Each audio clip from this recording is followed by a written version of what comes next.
TBATE fans, if you've been watching Season 2 and feel like the anime changed too much of the story, this video is for you. Today we're covering the full Manhwa version of Season 2, going through the original story exactly as it was meant to happen. From Arthur's journey and the key fights to the moments the anime changed, this is the complete source material recap of the entire season. So if you want the real Manhwa story behind Season 2, drop a like, subscribe, and let's dive into the version fans have been waiting for. 2 full years had slipped by since the world last shook, but time didn't stop just because the chaos ended. Life kept moving. Cities breathed again, people laughed, fought, drank, and dreamed. Yet beneath all of it, something invisible was changing. The continent wasn't at peace. It was evolving. Inside the Dragonspine Inn, the air was thick with sound and heat. Tankards slammed against tables. Laughter bounced off the stone walls. The smell of roasted meat and bitter ale mixed into something heavy enough to taste. Adventurers packed the place shoulder to shoulder, their voices rising and falling in waves of excitement, drunken bragging, and half-true stories meant to impress strangers. But in one corner, away from the noise, tension simmered. Kagul sat hunched forward at a worn table,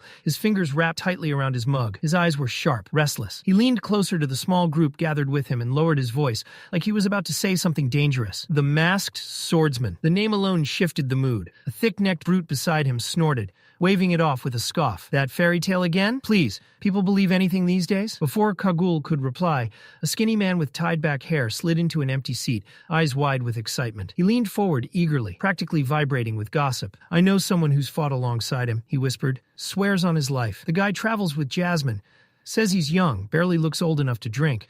But when he moves, you can tell. That man's dangerous. The table stirred. Then Turman slammed his mug down hard enough to splash ale. His face twisted in irritation. Enough, he growled. I'm sick of hearing about this ghost. A seasoned B-class augmenter, Turman carried years of blood, scars, and pride. And every rumor about this masked swordsman felt like a personal insult. Clearing dungeons alone? Rising ranks like it's a joke? He spat. I've trained my entire life, and I wouldn't dare do that. No one could. Especially not some kid swinging a blade without even using magic. His words dripped with bitterness. The table erupted, some laughing, others arguing back. A few suggested maybe Jasmine was doing the heavy lifting. Others claimed the masked swordsman was blessed by the gods themselves. As the alcohol flowed, the egos grew louder, and soon one man even bragged that he could crush the masked swordsman without breaking a sweat. Kagul stayed quiet, but his thoughts burned. The rumors wouldn't stop. Wherever he went, people whispered that name. Some said the swordsman skipped ranks entirely. Others swore he'd reached A-class in under 2 years. 2 years. That detail hurt the most. Kagul had clawed and bled just to hover on the edge of C-class, failed the promotion exam 3 times, pushed himself until his body screamed, and still the door never opened. Meanwhile, someone else soared. For veterans like Turman, it wasn't just envy anymore. It was humiliation. Then the door creaked open. The sound cut through the tavern like a blade through cloth. Kagul's fork slipped from his hand and clattered against the table. His breath caught in his throat. A man stepped inside. A mask covered his face. The room didn't go silent, but something shifted. The air felt heavier, colder. The kind of stillness that comes right before a storm breaks. The masked swordsman had arrived. Turman stood up immediately, chair scraping loudly against the floor. A wide grin spread across his face, fueled by ale and wounded pride. Well, look who decided to show up, he sneered, voice dripping with mockery. What, cat got your tongue? Thought you'd be taller. Kagul shot to his feet, panic flashing across his face. Turman, stop! Don't! Too late. The veteran stepped forward, taunting, baiting, trying to provoke a reaction. The masked swordsman didn't even look at him. He simply walked past. That dismissal was the final insult. With a roar, Turman yanked his massive greatsword from his back. Mana exploded around him in blinding silver arcs as he raised the weapon high. Don't you ignore me! Kagul shouted again, his voice cracking. You'll get us all killed. The sword came crashing down. The impact shook the inn. Wood splintered, dust erupted, glass rattled. People screamed, convinced they'd just witnessed a murder. But when the dust settled, the masked swordsman stood untouched. The blade had struck the floor beside him, carving a crater deep enough to swallow a leg. Not a scratch marred his body. Slowly, calmly, he turned his head. His eyes glowed faintly blue, cold, sharp, inhuman. Turman snarled and ripped the blade free, swinging again and again in wild fury. Each strike missed. Every slash cut nothing but empty air. The masked swordsman barely moved. A tilt of the shoulder, a shift of the torso. Effortless, precise, untouchable. Turman screamed, lifting his weapon one final time. And then, a sound like air tearing, a flash too fast to follow. Silence. Something fell to the floor with a wet thud. Fingers. Turman's fingers. Blood dripped slowly as his sword slipped from his ruined grip. A broken groan escaped his throat. The masked swordsman stepped forward and calmly pressed his boot down on the fallen blade, pinning it to the floor without a word. The pressure vanished from the room like a storm passing overhead. Everyone gasped, lungs burning, as if they'd been underwater. Kagul collapsed back into his seat, shaking. His heart hammered violently in his chest. That pressure, that wasn't fear alone. It was instinct. A warning from something ancient inside him. Turman stood frozen, face pale, mana still flickering weakly around the man who had just dismantled him without effort. And the masked swordsman stood there in silence, power barely restrained, as the entire Dragonspine Inn realized one thing. The rumors weren't exaggerations. They were warnings. Cold, piercing eyes met Turman's stunned stare, and the masked man spoke only a single sentence, calm, flat, and merciless. "Are you done?" The words hit harder than any blade. Kagul snapped out of his paralysis like someone dunked him in ice water. His heart slammed against his ribs as he rushed toward Turman, shouting for help. His voice cracked as he begged someone, anyone, to bring a bag of ice, screaming that maybe, just maybe, an emitter could still reattach the fingers if they acted fast enough. Blood pooled across the tavern floor, dark and sticky, soaking into the wooden planks. The crowd that once laughed and mocked now murmured in fear. No one joked anymore. No one breathed too loudly. The mood had flipped from drunken bravado to primal survival instinct. Meanwhile, the masked swordsman had already turned away. He walked back toward the counter where the waitress stood, frozen in place, her skin pale as snow, eyes wide and unblinking like she'd forgotten how to exist. Her hands trembled as if they might fall apart entirely. In a calm, almost gentle voice, he asked for his rations. Under the name Note, her head bobbed rapidly as she scrambled to grab the sack from beneath the counter, nearly dropping it twice before finally placing it in his hands. He gave her a respectful nod, quiet, polite, almost human, and turned to leave. Not a single soul spoke, not until the door closed behind him. Outside, Jasmine was already waiting near the horses, arms crossed, posture relaxed but alert. When she spotted him, she raised an eyebrow. "Took you long enough," she said. "What happened in there?" Arthur shrugged like nothing worth mentioning had occurred. Rations were hard to find. Her eyes drifted to the faint splatter of dried blood on his mask. And right, she didn't push it, but her half-lidded stare made it painfully clear she didn't buy his excuse for a second. Arthur didn't elaborate. He simply reached up, removed the mask, and revealed a completely calm expression. No wounds, no stress, not even a scratch. Jasmine sighed and shook her head before swinging up onto her horse. "Let's move." Arthur followed beside her, the rhythmic sound of hooves filling the air as they resumed their journey. The road stretched on, quiet and endless, and as the wind rushed past, Arthur found himself reflecting on the last 2 years, the years that reshaped him into something sharper, stronger, and far more dangerous than the boy he once was. Jasmine had pushed him relentlessly. She'd helped him sharpen his skills, refine his instincts, and climb all the way to A-class. Everything they'd done together had been leading toward this dungeon. Now it was finally within reach. As they rode, Arthur pulled out a piece of parchment and began to write. The letter was addressed to his parents. He told them where he was, how far he'd come, and asked them to wait just a little longer before he returned home. He mentioned Lilia, now awakened, and imagined the proud chaos she must have caused already. He joked that Vincent was probably over the moon. He asked them not to overwhelm her with tutors, to let her grow naturally before sending her off to Xyrus Academy. He wrote about Jasmine too, how she continued to teach him wind magic, how he returned the favor by helping her refine her swordsmanship. He even bragged a little, saying he'd broken into the light orange stage and grown strong enough to nearly beat his father in arm wrestling. The letter was warm, honest, full of gratitude. He ended it with a promise. This dungeon would be his final mission before school. In just a few weeks, he'd be home. Jasmine glanced over. "You done writing?" Arthur nodded.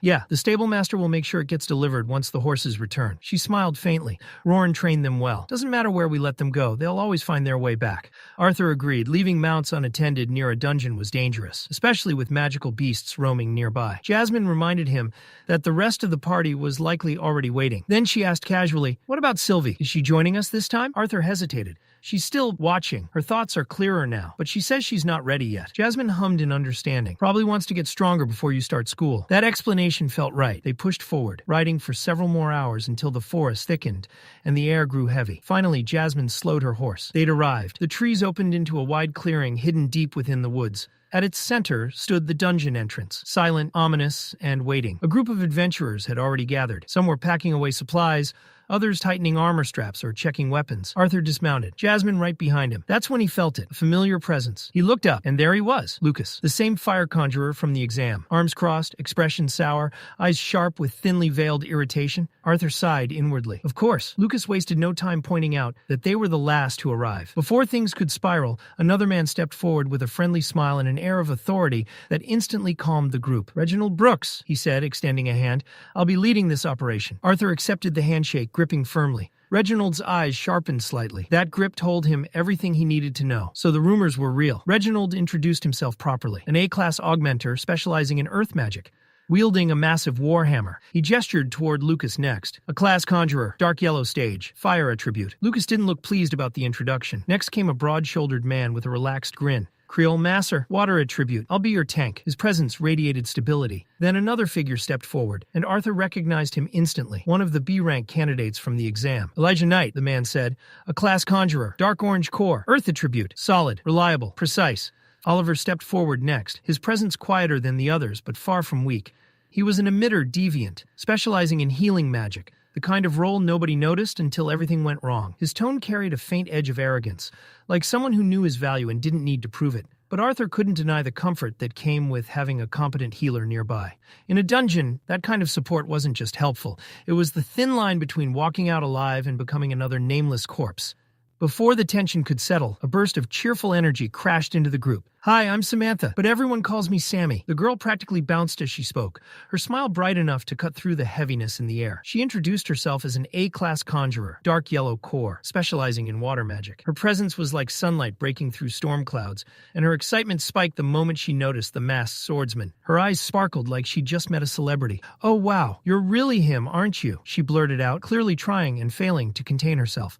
Her enthusiasm softened the mood instantly. Even the tense adventurers nearby relaxed just a little. Reginald gestured toward the final member of the group. A broad-shouldered man stepped forward, confidence rolling off him like heat from a forge. Brawled Landon, he said evenly. A A-class augmenter, light yellow core, fire element. His voice was steady, grounded, someone used to command and chaos alike. As the highest-ranked adventurer present, the authority naturally fell to him. Arthur could tell immediately. This man had seen real battle. Brawled gave the group a brief but measured nod before turning his attention to Jasmine.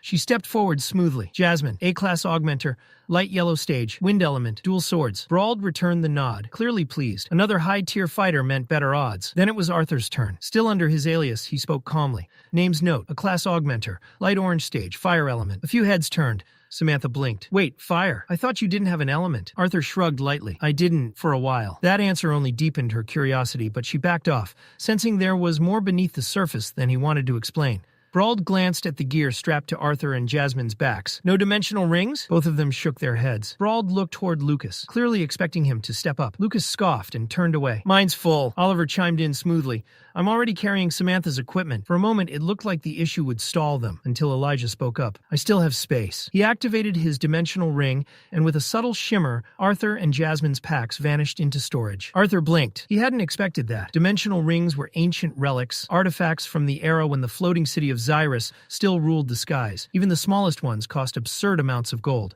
That Elijah had one at all said more than words ever could. Arthur nodded in appreciation. Thanks. Elijah returned the gesture with a calm smile. Brawled stepped forward again, voice firm and commanding. All right, that's everything. Let's move. The dungeon awaited. This wasn't just any dungeon. It was AA rank, a death sentence for anyone below A class. Only elites were allowed inside. According to Brawled, a hidden tunnel within led to an unexplored section that had only recently been discovered. That was their objective. The group moved out, weapons ready, minds sharp. They entered a narrow tunnel carved deep into the mountain's spine. The slope dipped downward, the air growing colder with every step. Moisture clung to the walls, and each footstep echoed unnaturally, as if the cave itself was listening. Arthur walked beside Brawled, who held his shield high and sword ready. The silence stretched. Too long. Lucas muttered something under his breath. This is weird. Not a single mana beast. That was when the tunnel opened. They stepped into a massive cavern, at least 50 yards across, bathed in a dim, eerie blue glow. The source was unclear, but it painted the jagged stone in ghostly light. Above them, stalactites lined the ceiling like rows of fangs. Then the sound came. A low growl. It echoed once, then again, then multiplied. Brawled narrowed his eyes. Shapes began dropping from the ceiling. Dozens of them. Bat-like creatures with 4 muscular limbs instead of wings. Their fur bristled, eyes bloodshot, teeth bared. Batrunners. Formation, Brawled shouted. Conserve mana. The cavern exploded into motion. Creel slammed his shield forward, crushing one of the beasts mid-air and sending it crashing to the stone floor in a shriek of pain. Brawled struck his own shield with his blade, the sound ringing like a war drum. Hold the line! Oliver began chanting, mana swirling around his hands as his focus sharpened. Jasmine moved instantly, daggers flashing as she positioned herself defensively, her stance fluid and deadly. Reginald and Creel flanked her, weapons raised, timing their movements with practiced precision. Reginald was the first to kill. His warhammer came down like divine judgment, crushing a batrunner into the cavern floor in a burst of gore. Elijah followed, slamming his palm into the ground. Jagged pillars of earth erupted upward, impaling several creatures mid-air. Their bodies fell lifelessly around them. Brawl charged through the chaos, carving through the swarm with brutal efficiency. But even as he fought, he shouted over the noise. "Stop wasting energy." His voice cut through the battle. "Killing these things won't end it." The team tensed, because that meant only one thing. This was just the beginning. They needed to conserve mana. Every drop counted down here. Arthur lifted his sword, ready to move, but before he could even take a step, the air around him ignited. Heat exploded outward. Lucas had already activated his spell. Fire Cyclone! A roaring inferno burst from his staff, spiraling outward like a living storm. Flames tore through the cavern, swallowing the air itself. The temperature skyrocketed instantly, scorching the stone walls black. Screeches echoed as dozens of batrunners were caught mid-flight, their bodies igniting before they could even react. Burnt wings folded in on themselves as they dropped like ash from the sky. Lucas stood tall in the aftermath, flames still dancing around him, a smug grin creeping across his face like he'd just put on a show for an audience. But Brawl wasn't impressed. He stormed forward and grabbed Lucas by the collar, lifting him just enough for their eyes to meet. "What the hell do you think you're doing?" Brawl roared. Lucas scowled. "I ended it fast. Saved everyone the trouble." Brawl shoved him back hard. "This isn't some playground dungeon. You just wasted mana we might need later." Lucas scoffed. "They're dead." Brawl's eyes darkened. "No, they're not." Arthur stayed silent, but he understood exactly what Brawl meant. This was the dire tombs. Nothing here truly stayed dead. The creatures inside weren't bound by normal life or mana cycles. Kill them, burn them, shred them, it didn't matter. Eventually, they crawled back. No core, no reward, just endless repetition. That was why this place was feared. That was why adventurers avoided it unless absolutely necessary. The flames died down, leaving behind scorched stone and silence. Brawl exhaled sharply and motioned forward. "This way." He led them to a narrow opening carved into the cavern wall, barely noticeable unless you knew exactly where to look. "This is it," he said. "The hidden passage." Elijah stepped forward without hesitation. Lifting his hand, he shaped the stone itself. Thick earthen grips formed along the wall, like steps grown from the rock. One by one, they climbed. When they reached the top, Brawl paused. "This is as far as I got last time." His gaze darkened. "Whatever's causing the reanimation, it's deeper. Probably an artifact." Creole shrugged casually. "As long as I get paid, I don't care what's waiting." Brawl snorted and motioned onward. But just before they moved, his eyes flicked upward. Thousands of batrunners clung to the ceiling above them, completely still, silent statues of death. No one breathed. Slowly, carefully, the group slipped forward. Elijah raised a hand behind them, sealing the passage with a wall of earth. The bats remained still, watching. The next corridor was narrow, tight enough that only 4 people could walk shoulder to shoulder. The tension eased slightly, but Arthur's instincts screamed something was wrong. Then, click, a faint metallic sound, then another. Arthur moved instantly. He stepped in front of Samantha just as thin metallic projectiles shot from the darkness. His blade flashed, deflecting the darts with sharp metallic clangs that echoed violently down the corridor. Sparks flew. Samantha gasped. "Thank you." Reginald spun toward Brawl. "Traps? Since when?" Brawl clenched his jaw. "There weren't any before. I swear it." Oliver rushed to Samantha's side, checking her quickly. She nodded, shaken but unharmed. Arthur's eyes narrowed. He could hear it now, soft scraping along the walls. Movement. These weren't traps, and they were being hunted. "Those weren't mechanisms," Arthur said calmly. "They're alive." That made things worse. Traps could be learned. Creatures could adapt. Brawl kicked aside one of the darts, his voice grim. "Stay alert." They continued forward, every step cautious, every breath measured. Eventually, the corridor widened into another cavern, larger than the last. The heat hit them instantly, dry, suffocating. The ground was riddled with deep holes, scattered unevenly like wounds in the earth itself. Brawl slowed. "Careful, something's wrong." Arthur felt it too. Not heat, pressure. Like something massive was watching them from just beyond reach. Brawl warned everyone to avoid the holes. Gas vents. They erupt without warning. They navigated carefully, and then the ground exploded. A violent eruption tore through the floor as something massive burst upward in a shower of rock and flame. Creole reacted instantly. He slammed his shield into the ground, conjuring a massive wall of shimmering water that absorbed the blast. The creature emerged fully, a colossal worm, thick as a tower, its body glowing red with internal heat. Its mouth could swallow a person whole. Everyone froze. Brawl stared in disbelief. That wasn't here before. Creole frowned. "New monsters don't just appear in sealed dungeons." Brawl nodded slowly. "Exactly." The ground trembled again. Then, without warning, the massive creature retreated, diving back underground and vanishing completely. Silence followed. The hole it left behind yawned like an open grave. Elijah spoke quietly, breaking the tension. "This place is changing, and whatever waited deeper inside was waking up." Arthur studied the crater in silence, his eyes tracing the jagged edges where the ground had collapsed. Whatever had burst out of there wasn't random. It was calculated, alive, thinking. Before anyone could speak, Oliver, still riding the high of his earlier confidence, suddenly stepped forward. "Hey, wait," Brawl called out. Too late. Oliver shoved past him like the danger didn't apply to him, marching toward the far end of the cavern with reckless confidence. Samantha's instincts screamed at her. Her breath hitched as she reached out, but her voice came a moment too late. "Oliver, don't!" The ground trembled. A deep, violent rumble surged through the cave, followed by a sickening hiss, like something boiling under unbearable pressure. Arthur's eyes widened. "Lucas! Barrier! Now!" Lucas froze, panic flashing across his face as his mind struggled to catch up. Arthur didn't wait. He lunged forward, grabbing Brauld by the collar and yanking him backward with all his strength. The instant he did, a violent explosion of yellow gas erupted from the ground where Oliver had been standing. "Now!" Arthur shouted again. Lucas snapped out of it. A blazing wall of heat erupted around them as he threw up a heatwave barrier just in time. The gas slammed into it with crushing force. The pressure rattled their bones. Visibility vanished instantly as steam swallowed everything. Samantha reacted on instinct, summoning a flowing barrier of water to reinforce the shield. The two elements clashed violently, filling the cave with scalding mist that burned the lungs and blurred vision. Seconds stretched like hours. Then silence. The steam thinned. The barrier faded. What remained made everyone freeze. Oliver was gone. What stood where he had been was a half-melted skeleton, blackened and warped, bits of scorched flesh still clinging to bone. Smoke curled lazily from the remains. No scream, no struggle, just instant death. Brauld clenched his fists so hard his knuckles cracked. "Damn it!" Arthur stared, jaw tight. One reckless move, 1 second too slow. That was all it took. He crouched beside what was left and retrieved the gem embedded in Oliver's gear. It still pulsed faintly with mana. His eyes flicked to Samantha's core, fractured, unstable. Without a word, he tossed the gem to her. She caught it, stunned. "Arthur, replace it," he said firmly. She didn't argue. Arthur stood and turned to the group, his voice sharp, commanding. "We move, now." No one questioned him. Brauld nodded grimly and added, "If we stay here, we die." They moved quickly through the twisting tunnels, the air growing heavier with every step. The silence felt wrong, too heavy, too expectant. Then the ground shook again. The massive worm burst forth once more, erupting directly in front of them, its armored body coiling like a living mountain. Before anyone could react, "Creole!" Brauld shouted. Creole launched forward, slamming his shield into the earth. A wall of rushing water exploded upward, colliding with the monster's charge. The impact sent shockwaves rippling through the cavern, but it bought them precious seconds. Elijah moved instantly, slamming both hands into the ground. Stone erupted in a massive ring, snapping shut around the beast's midsection like a vice. "Now!" Brauld barked. Jasmine darted forward, blades flashing, drawing the creature's attention while Reginald stepped into position. Impact blast! His hammer ignited with blinding yellow energy as he leapt skyward,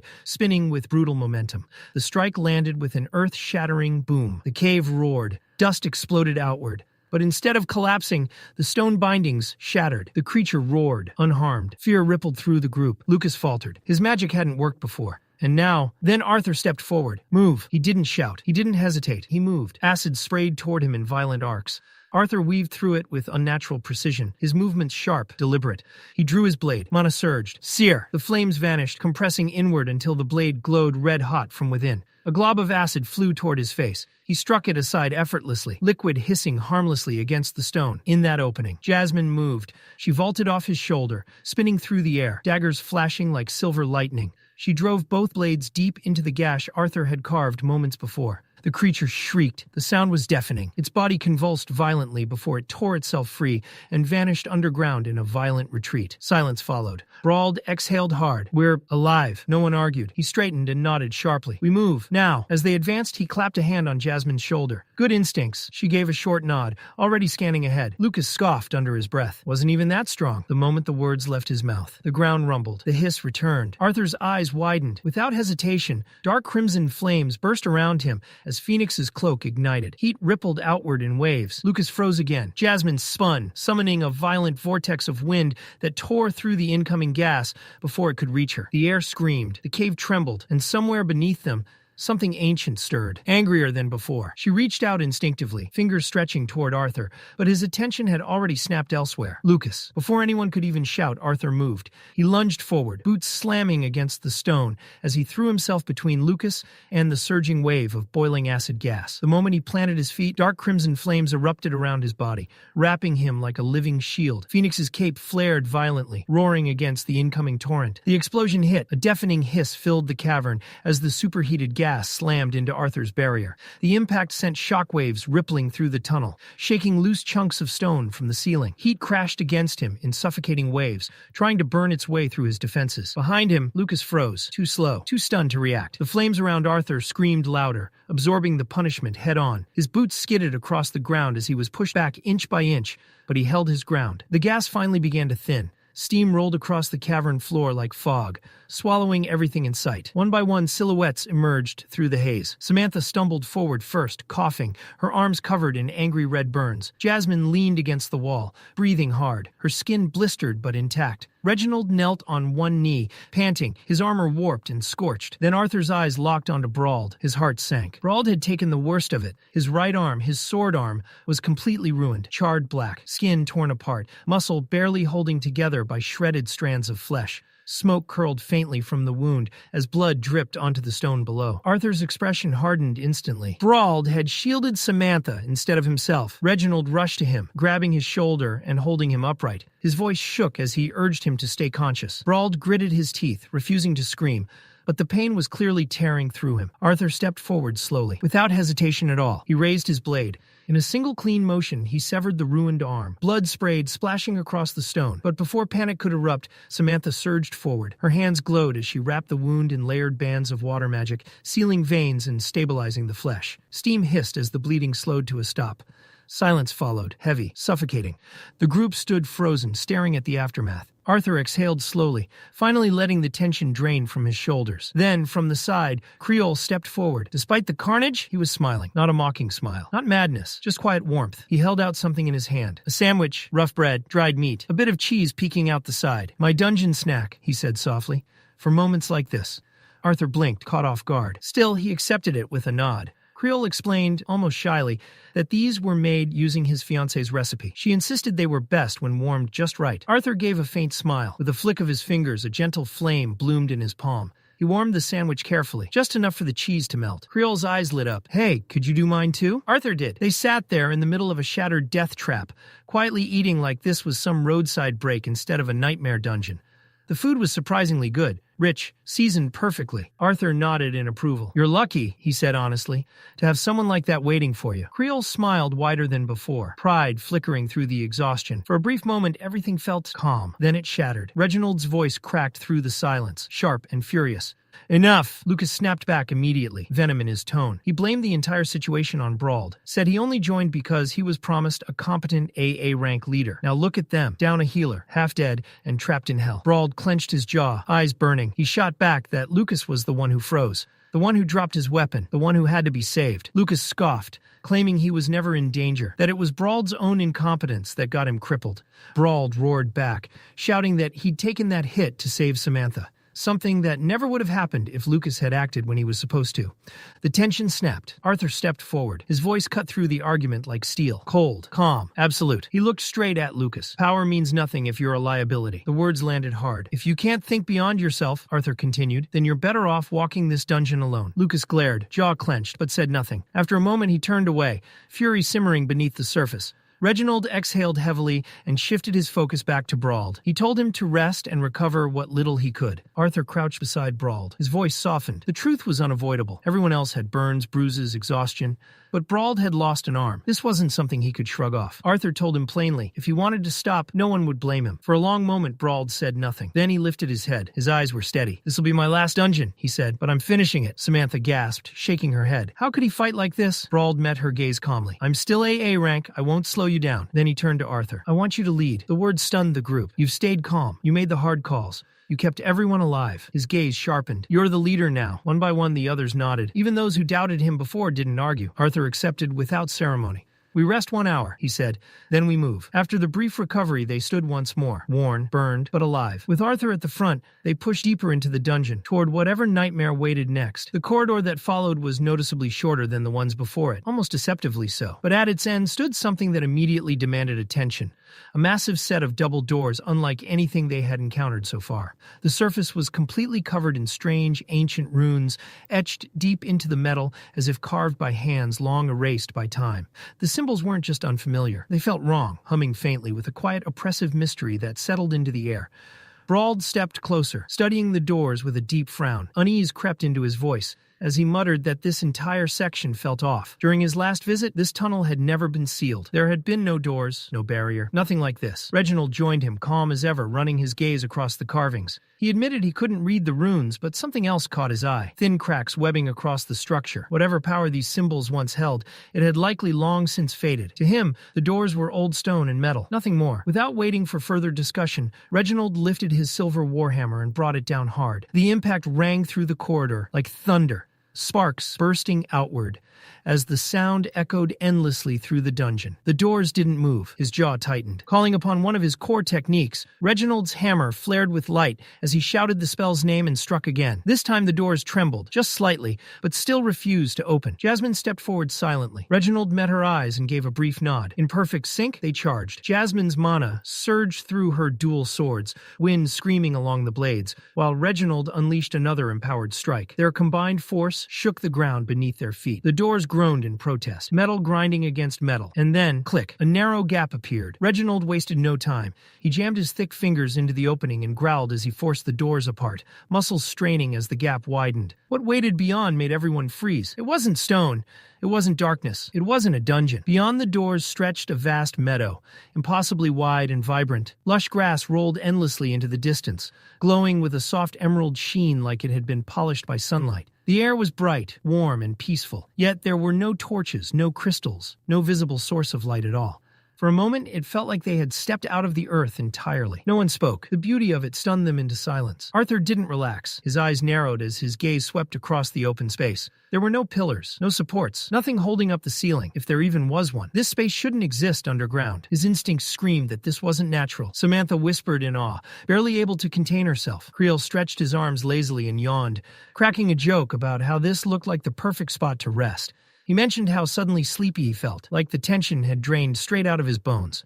Arthur didn't smile. The calm here felt too perfect, too clean. He turned sharply and told everyone they weren't stopping. His voice carried authority now, firm and unyielding. Whatever this place was, it wasn't safe. Creel blinked in confusion. To him, it was just grass and open space. No monsters, no sounds, no movement, nothing dangerous. But Arthur's unease only deepened. As they moved farther into the meadow, that discomfort clung tighter, crawling up his spine. The serenity felt manufactured, like a beautiful lie. His instincts screamed danger, yet nothing presented itself. Then the atmosphere shifted. A thin mist began to rise from the ground, curling around their legs. At first it seemed harmless, but within seconds it thickened, swallowing the grass and creeping upward. Visibility dropped rapidly until his teammates were reduced to vague silhouettes drifting in white haze. That's when Jasmine stiffened. Her eyes locked onto something moving within the fog. A smile. Faint, twisted, not human. Arthur saw the tension in her stance. She had seen something too. Then the silence shattered. A heavy thud echoed through the mist. Creel froze. His voice cracked as he called out a name, raw emotion flooding his tone. Clara. Hope trembled in his outstretched hand.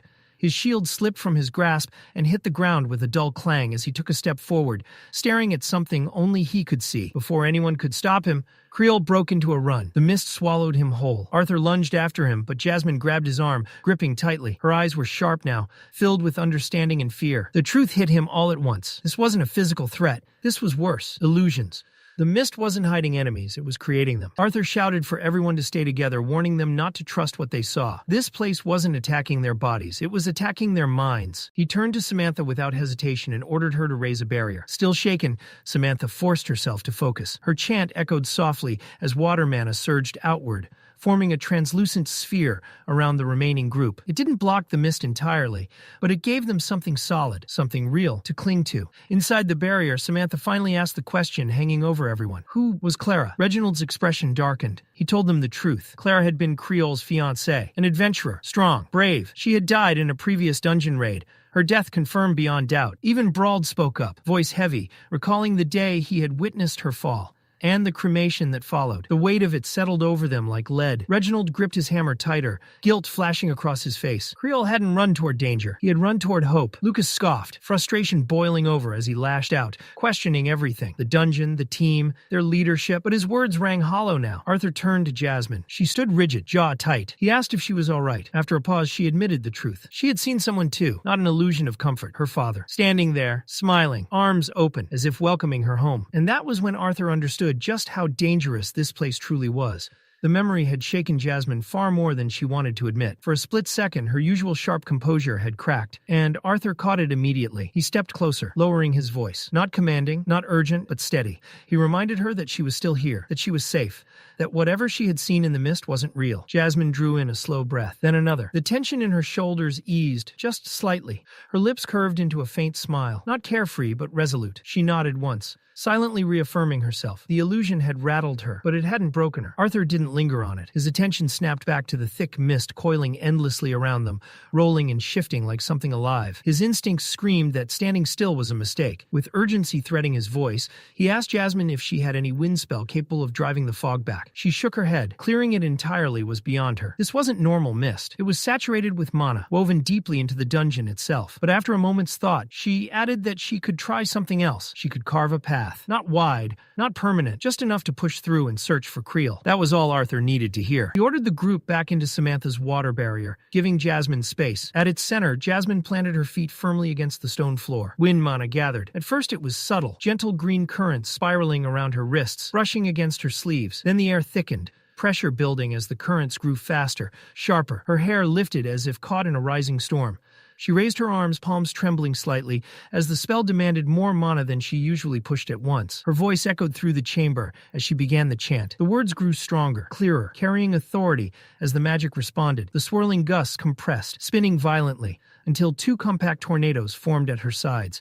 With a sharp exhale and a decisive motion, Jasmine slammed her palms together. The wind exploded forward. The mist was torn apart violently, shredded as if ripped by invisible claws. Fog scattered in every direction, and for the first time since entering the meadow, a clear path opened before them. Relief sparked, briefly. Then the mist fully parted. What lay beyond made every heart sink. Dozens, no, hundreds, of thick vines and twisted branches writhed across the ground, crawling toward them like a living tide. Roots scraped against stone, tendrils coiling and snapping as they advanced with terrifying intent. Hope vanished instantly. Arthur's mind raced. None of this had been visible earlier. And worse, Jasmine's spell hadn't even slowed them. The vines hadn't burned, hadn't recoiled, hadn't reacted at all. That realization sent a chill through him. These weren't normal plant-type mana beasts. He barked Lucas's name, sharp and commanding, cutting through the rising panic. This was his moment to prove he belonged here. Lucas reacted with raw frustration, fear twisting into anger. He raised his staff and unleashed Crescent Ember. A curved blade of searing fire ripped through the air and slammed into the advancing vines, lighting them up in a burst of brilliant flame. For a heartbeat, the vines recoiled. Then they kept coming, unscathed. Lucas stared, stunned, disbelief flashing across his face. Arthur didn't allow the moment to linger. He ordered Reginald forward immediately, commanding him to shield the conjurers while they prepared stronger spells. Reginald responded without hesitation, stepping into position like a wall of iron. Arthur then turned, issuing rapid orders to Jasmine and Brauld to prepare support. At the same time, he flooded his body with mana. Heat surged through his veins, concentrating in his arms and flowing directly into his sword. He wasn't waiting anymore. There would be no miracle here. They were cutting their way through, or dying trying. Jasmine was already beside him, twin daggers drawn, wind mana wrapped around her blades,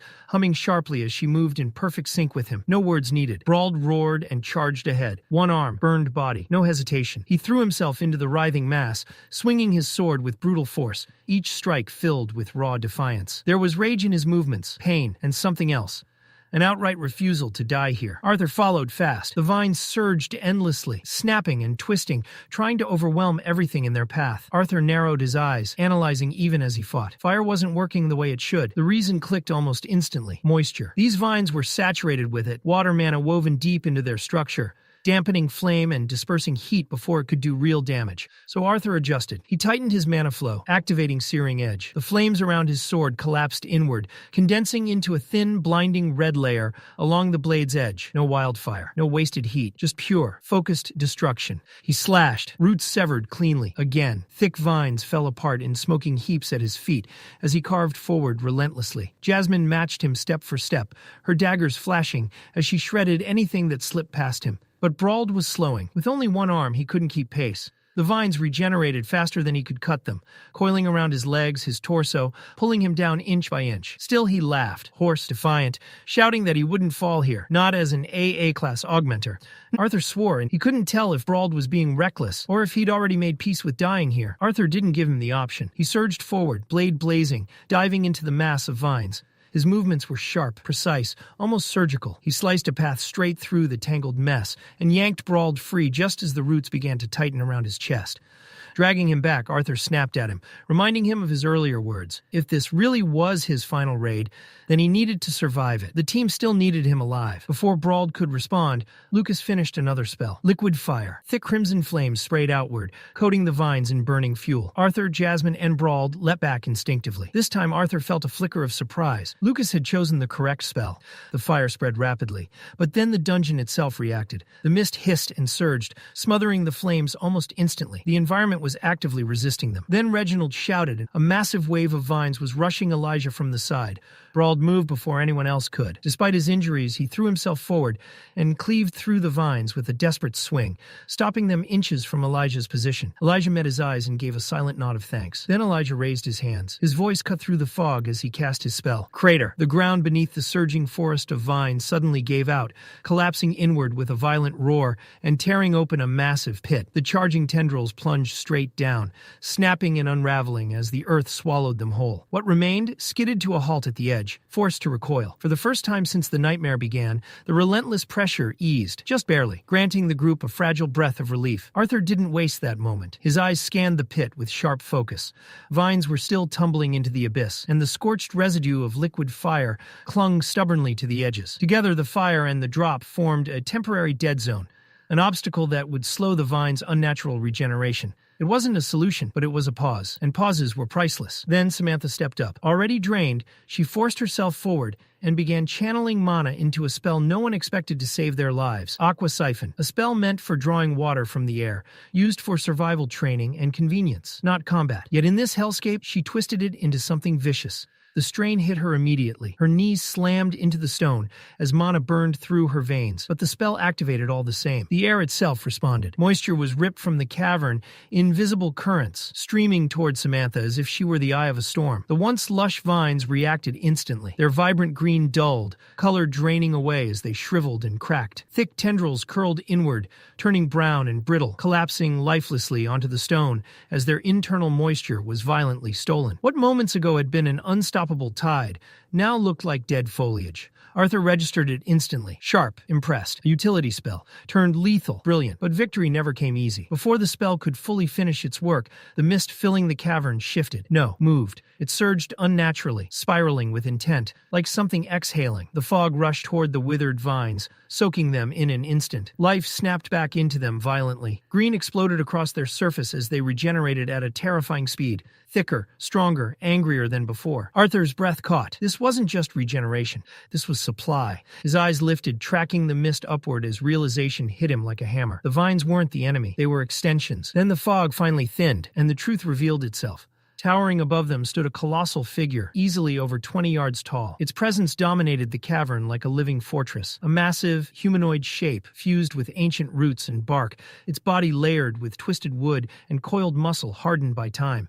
Every movement carried the weight of centuries, the slow inevitability of something that had existed long before them and would continue long after. The group froze. Horror settled in. They hadn't been fighting the beast. They had been fighting its toes. The Elderwood Guardian had been standing there the entire time, hidden by mist, letting them exhaust themselves against fragments of its body. An S-class mana beast, a monster said to be nearly invincible in dense terrain. Samantha's strength finally gave out. She collapsed fully to her knees, trembling, her voice barely holding together as she whispered its name aloud. The moment she said it, the weight of that title crushed the room. Brawled, still barely standing from his wounds, stared up at the giant in silence. His lips parted, and when he finally spoke, his voice cracked. Not in anger, not even fear, but utter despair. The gods, he muttered, must have truly abandoned them. Arthur saw it immediately. That wasn't frustration. That was surrender creeping in. Even Reginald, the unshakable wall, faltered.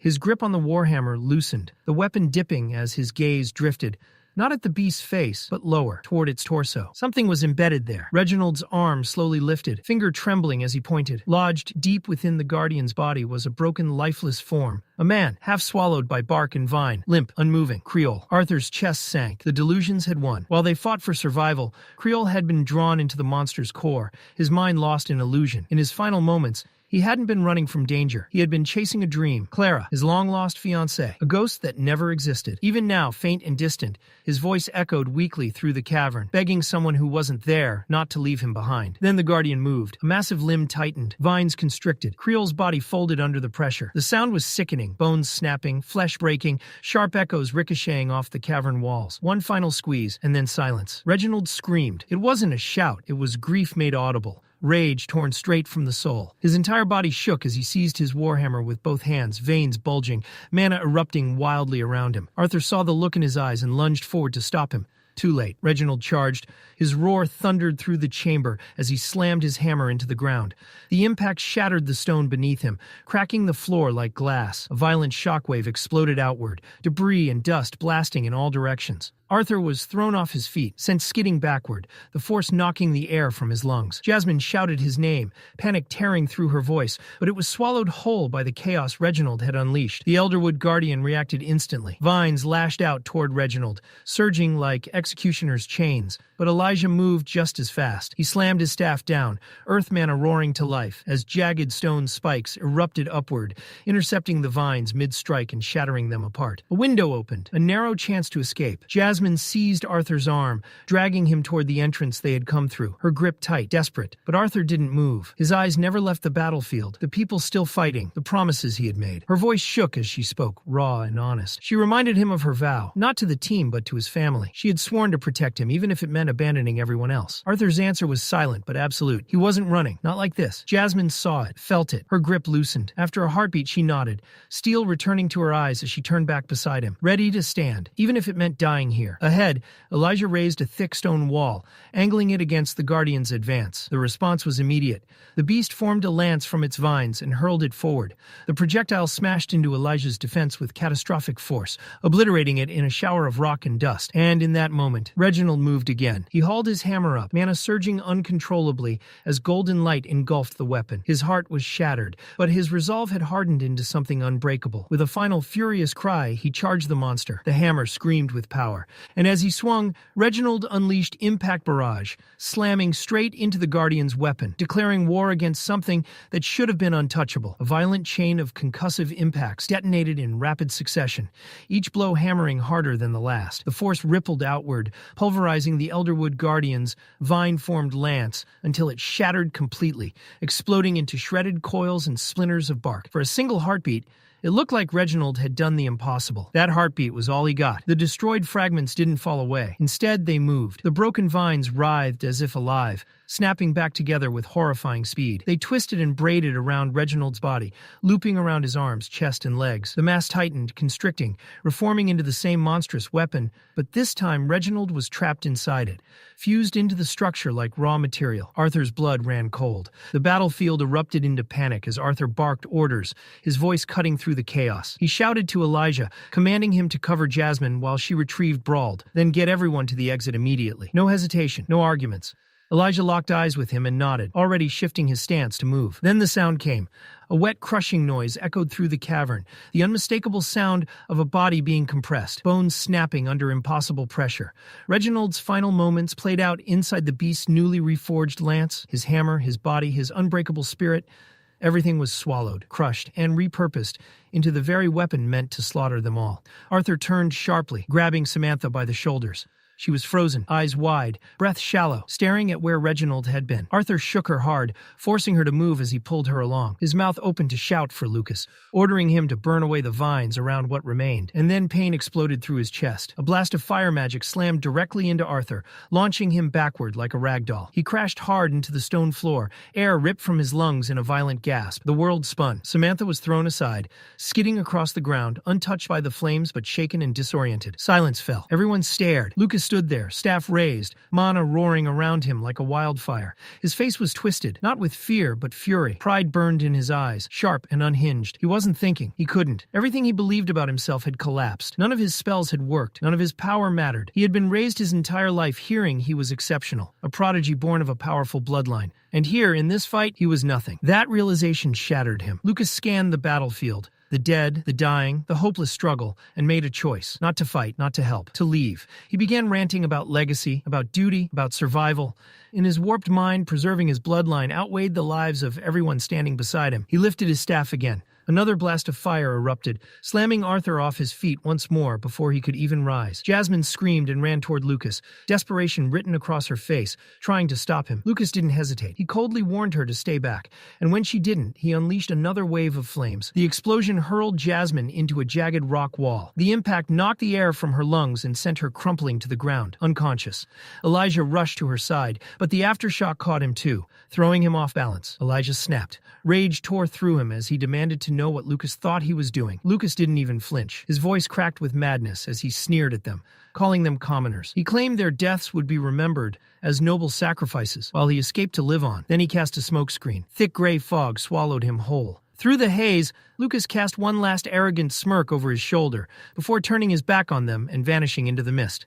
Elijah stepped forward, shaking with fury. His glasses cracked and smeared, but before he could pursue, the ground shuddered violently. The Elderwood Guardian roared. The sound was monstrous, primal, shaking the chamber to its core. Shockwaves tore through the cavern, slamming Elijah into the rocky ground. He hit hard, blood spraying from his mouth as pain ripped through his body. Then the vines moved again. From the crater Elijah had created earlier, thick, living tendrils surged upward, coiling and twisting like serpents. They closed in around him rapidly, blocking every escape. Elijah screamed, pure terror breaking through his composure as he realized he wouldn't get out in time. Then heat flooded the battlefield. Fire ripped through the vines in a blazing inferno, reducing them to cinders in seconds. Through the flames charged Brawled, his body engulfed in flickering magical fire, his single arm gripping his sword tightly. The blade burned red hot with augmentation, radiating raw destruction. Brawled laughed. It was wild, unhinged, fearless. He screamed a challenge straight at the towering mana beast, daring it to face him. The Elderwood Guardian answered with a guttural roar that shook the ground beneath them. Brawl didn't slow down. He sprinted forward, racing up the massive vines themselves, using them as a path. His laughter echoed through the cavern as he reached the top and brought his blazing sword down with everything he had. Flames erupted, engulfing the Guardian's vines in a violent inferno. For a moment, just a moment, it looked like it worked. Then the fire dimmed. Smoke curled upward as the beast's regeneration devoured the flames. The vines twisted tighter, smothering the heat until it vanished entirely. Brawled froze. His grin faltered. There was no time to run. The Elderwood Guardian lunged. Its massive jaw-like limbs opened wide and snapped shut. Brawled was gone. No scream, no resistance. Just gone. Elijah, barely conscious, dragged himself across shattered stone and debris toward Arthur. He reached out, trying to check on him. Arthur was barely moving. Blood spilled from his lips, his breaths ragged and shallow. His vision blurred, but his mind was racing. The battlefield was collapsing. Too many were dead, too many mistakes. Arthur forced himself to think through the pain. Even if he activated the first phase of his beast will, it wouldn't be enough. There were too many to save, too little time. He had misjudged everything. He had led them into a fight they were never meant to win. Desperation wrapped around his chest. There was only one path left. Arthur steadied his breathing and closed his eyes, diving inward, deep into the core of his being. Somewhere inside him lay the power Sylvia had left behind, the dragon's will, the gift that had changed his life. Memories surged. Training in El Anwar, pain beyond endurance, breakthroughs that stunned even General Varian. He remembered the first one, the first phase acquired. That state granted Arthur the ability to momentarily slip free from the normal flow of time and space, buying him a handful of priceless seconds to act while the world lagged behind him. But the cost was brutal. Each use tore at his mana core and ravaged his body from the inside, leaving damage that stacked with terrifying speed. It was never meant to be used repeatedly. The first phase alone was already dangerous. The second was something else entirely. Arthur's second breakthrough had baffled even the greatest minds. General Varian himself had spent decades chasing it, convinced it bordered on myth. Yet Arthur had accomplished it in barely over 2 years of relentless, near-lethal training. He had crossed a threshold no one else had managed. Phase 2, Dragon's Awakening. The words slipped from Arthur's cracked lips like a final vow. The change was immediate and violent. Golden runes ignited across his skin, searing themselves into his arms, shoulders, and back like living brands. They pulsed with blinding light, flowing in intricate draconic patterns that looked more carved than drawn. His auburn hair bleached into radiant white, lifting and flowing as if suspended in an unseen current. Power poured out of him in waves, heavy and ancient. This wasn't ordinary mana, it was primal, draconic. Arthur felt his body changing, bones reinforcing, senses sharpening beyond human limits. His heartbeat thundered like a war drum. For a fleeting moment, he felt closer to Sylvia than ever before, his existence tilting away from humanity and toward something far older and more fearsome. The surge rippled across vast distances. Far away, Sylvie felt it.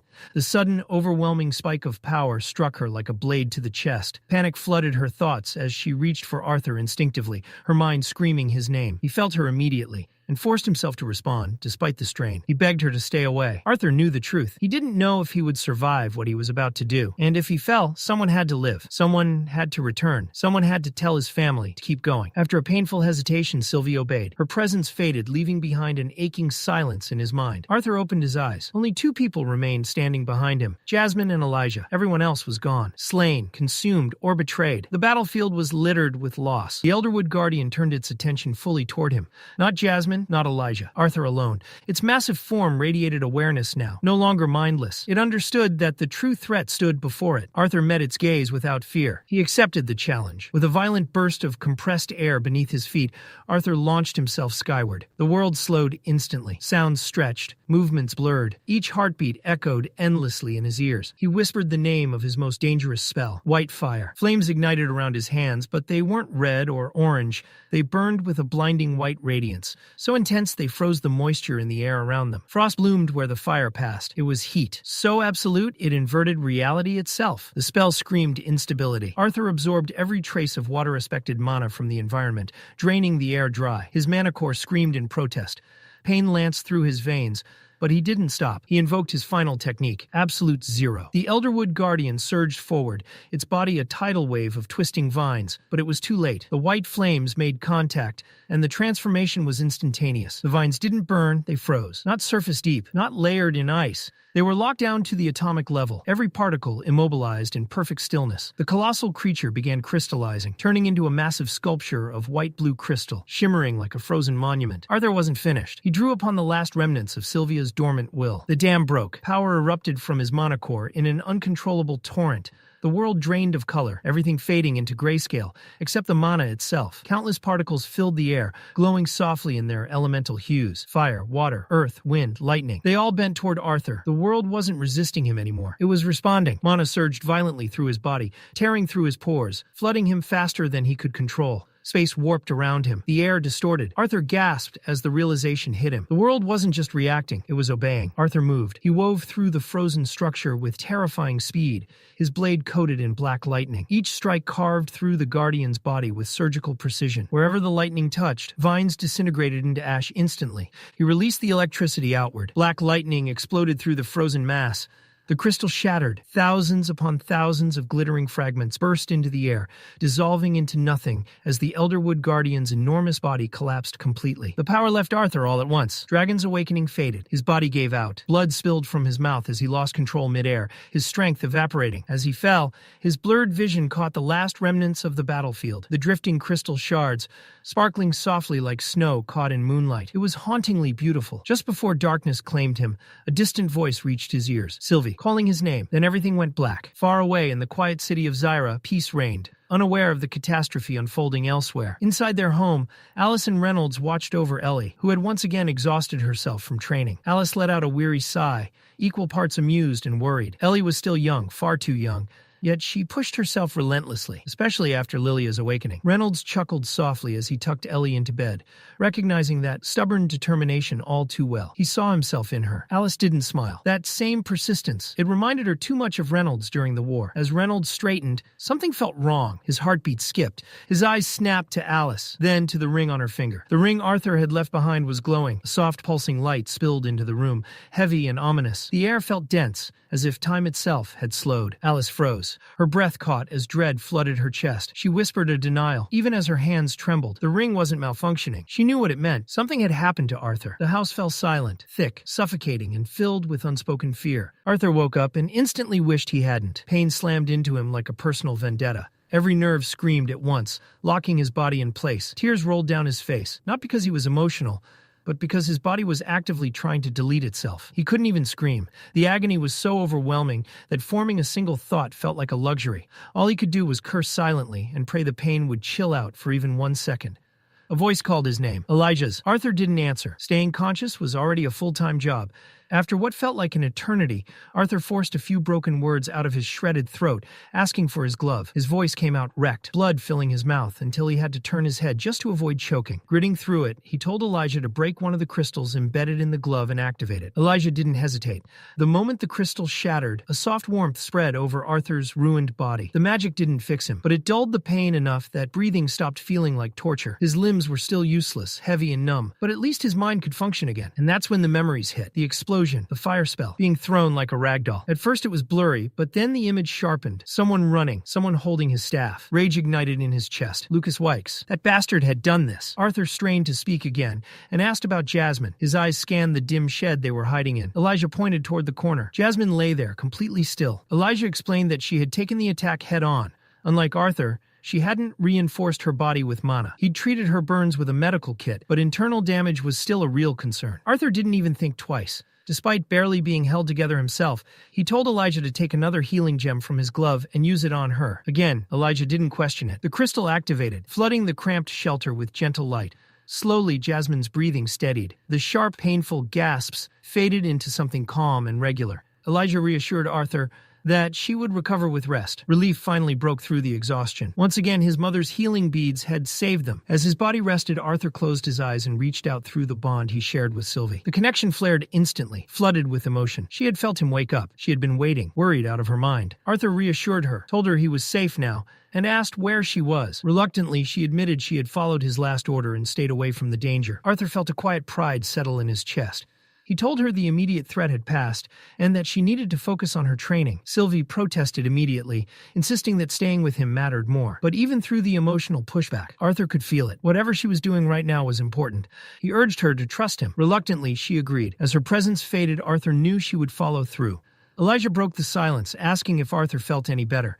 Arthur replied dryly that he felt ready to run a marathon. Elijah laughed, easing the tension just a little. After a pause, Elijah admitted something that had been bothering him. He never would have guessed that the masked swordsman he once tested was actually someone his own age. Arthur instinctively reached for his face. Bare skin. The mask was gone. Elijah explained it probably fell off during the fight and that he couldn't find it afterward. Arthur nodded, forcing himself to let it go. There were bigger problems. Then another thought hit him. His sword. He asked about the black blade he always carried. Elijah pointed nearby, where it had been set aside safely. He admitted he didn't know how valuable it was, but something about it made him keep it. Relief washed over Arthur instantly. That sword was more than a weapon. It was a piece of him. Arthur thanked Elijah sincerely, not just for treating Jasmine, but for staying behind when he could have escaped. Elijah brushed it off, saying he refused to be the kind of person who abandons others like Lucas did. Arthur chuckled weakly and corrected him. Not even close. Silence settled again. Elijah's thoughts drifted back to the Elderwood Guardian. He remembered Jasmine begging Arthur to retreat, and Arthur refusing. Finally, Elijah asked why. Arthur smiled faintly. In his mind, running had never been an option. A king didn't abandon his people. But deeper than pride or duty was Sylvie, her faith in him. The promise he made to grow stronger and protect those around him. That promise had kept him standing. Elijah laughed, calling him an old man for sounding so serious. Arthur didn't argue. Sometimes he wondered how he even ended up like this. To change the subject, Arthur asked how long he'd been out. More than a day, Elijah said. Arthur groaned softly, leaning back against the wall, as the dull pain reminded him of his limits. They'd be stuck there a while longer until Jasmine recovered. With a small smile, Arthur suggested they use the time to actually talk. He extended his hand and introduced himself properly. His name was Arthur Leywin. Friends could call him Art.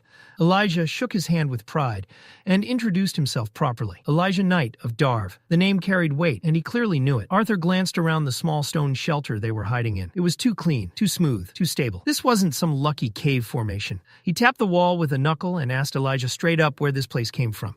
Elijah admitted he had made it himself just before the cavern collapsed. Apparently, the Elderwood Guardian's massive body had been acting like structural support. Once it went down, the entire cave followed. Arthur raised an eyebrow. Even for a deviant, that explanation didn't add up. You couldn't just conjure metal out of thin air. You could shape it, manipulate it, move it, but creation? That was impossible. Unless you were a dwarf. Arthur said it casually like it was obvious. Elijah froze, then gave a sheepish smile. So much for keeping that secret. Arthur chuckled, understanding that secrets don't last long strong when you're trapped together and bleeding out. Still, Elijah wasn't about to give everything away for free. He proposed a trade. He'd explain his abilities, but only if Arthur explained what happened during the fight. Elijah had seen it. The white hair, the glowing symbols, the violet eyes. That wasn't normal. That wasn't anything he'd ever seen before. Arthur looked down for a moment, then nodded. Fair was fair. Elijah had earned the truth. Elijah took a breath and began his story. He confirmed Arthur's suspicion. Yes, he was raised in Darv, but he didn't actually know where he came from. Elder Radeus, the man who raised him, had always dodged questions about Elijah's parents. Every attempt to remember his early childhood only brought flashes. Disconnected images, pain. For most of his life, things felt normal. That changed the moment he advanced to the dark orange stage. Something inside him exploded. He blacked out. When he woke up, he was surrounded by black metal spikes. Metal he instinctively knew he had created. Not shaped, created. After that, Elder Radius told him it was time to leave and explore the lands of Dikathen. No explanation, no warning, just gone. Even now, Elijah admitted there was something inside him that never rested, a constant itch beneath his skin, tied to his powers, tied to his origin, something unfinished. Arthur noticed Elijah's hands shaking slightly. The boy clenched them into fists, trying to hide it. Before Arthur could respond, the silence was shattered by a loud, awkward sound, snoring. Jasmine was still unconscious and absolutely sawing logs. Her head rolled to the side as she muttered something about fish and Arthur tasting similar. Both boys lost it. Laughter echoed inside the shelter, cutting through the tension like a blade. Elijah apologized quickly, saying he didn't mean to drop an emotional bomb like that. Arthur waved it off. They'd both earned honesty. Now it was his turn. Arthur explained calmly what he was, a quadra-elemental augmenter. 4 elements. On top of that, 2 deviances, ice and lightning. Elijah tried to sit up too fast and slammed his head into the low ceiling. Groaning, he muttered that if Arthur was a freak, then he himself must be the king of freaks. But Elijah wasn't done. He asked about the markings, the hair, the eyes. Arthur revealed the last piece. He was also a beast tamer. What Elijah had seen was his beast will, released, the sign of a bond with a powerful magical beast. Elijah just stared. Then he asked the real question. How old are you? Arthur answered simply, 11.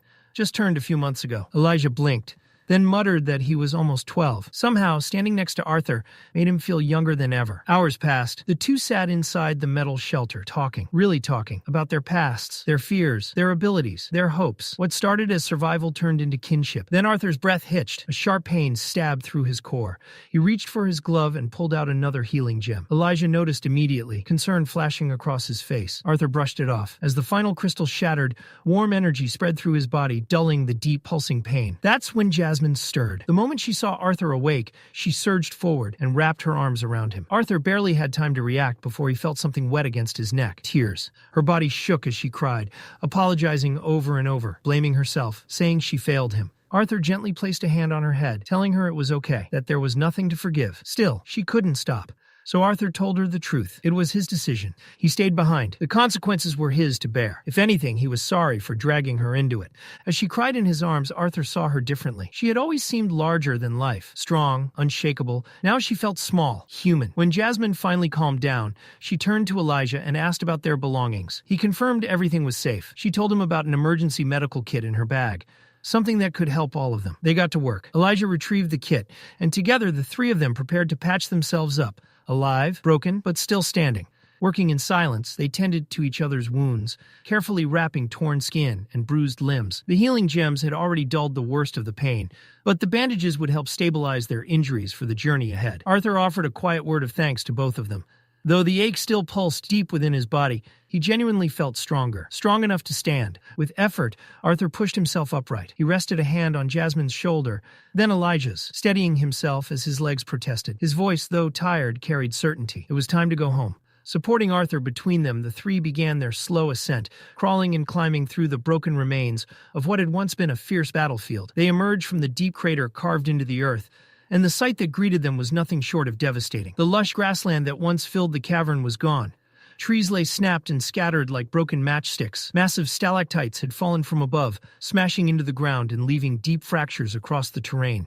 The earth itself looked torn open, as if nature had been ripped apart by brute force. Arthur scanned the destruction and asked the question none of them wanted to answer. Had anyone else survived? Elijah's response was grim. Reginald and Broad had been devoured by the Elderwood Guardian before the true battle even began. There was little hope anyone else had made it out alive. Jasmine hesitated before softly asking about Samantha. Elijah fell silent for a moment before explaining that, just before the cavern collapsed, he had managed to form a metal shelter around her, but she had already been in terrible condition. Whether she had survived beneath the rubble? He didn't know. Arthur stared across the endless debris, his expression ocean darkening, searching for someone, anyone in this sea of destruction felt impossible. Even the Elderwood Guardian's beast core, a treasure of immense value, was likely buried far beneath their feet, lost forever under stone and ruin. Still, Elijah refused to give up. He hadn't been able to search properly while trapped underground, but now that they were free, he was willing to try. Kneeling, he pressed his palm against the fractured earth. Mana rippled outward as he whispered the spell. Earth pulse. The air grew tense. Jasmine stood quietly beside Arthur, watching Elijah with unblinking focus. Minutes passed as Elijah concentrated, listening to vibrations far below the surface. Then his eyes widened, first in shock, then relief. He had found her. Samantha was alive. Her heart was still beating. Arthur felt a flicker of surprise. Earth pulse was meant for surface-level detection, yet Elijah had sensed someone buried deep beneath the rubble. The question returned once more. Just who was Elijah Knight, really? Without delay, they followed him across the shattered battlefield.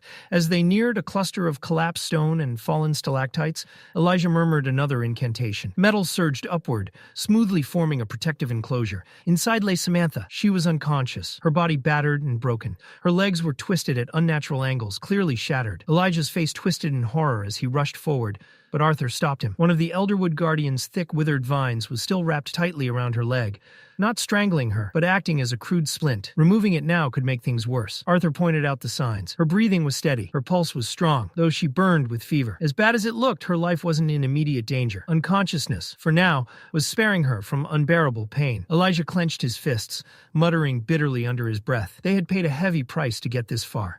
Jasmine gently lifted Samantha into her arms, cradling her carefully. She looked to Arthur and quietly asked if they should leave. Arthur's gaze drifted back to the ruined battlefield.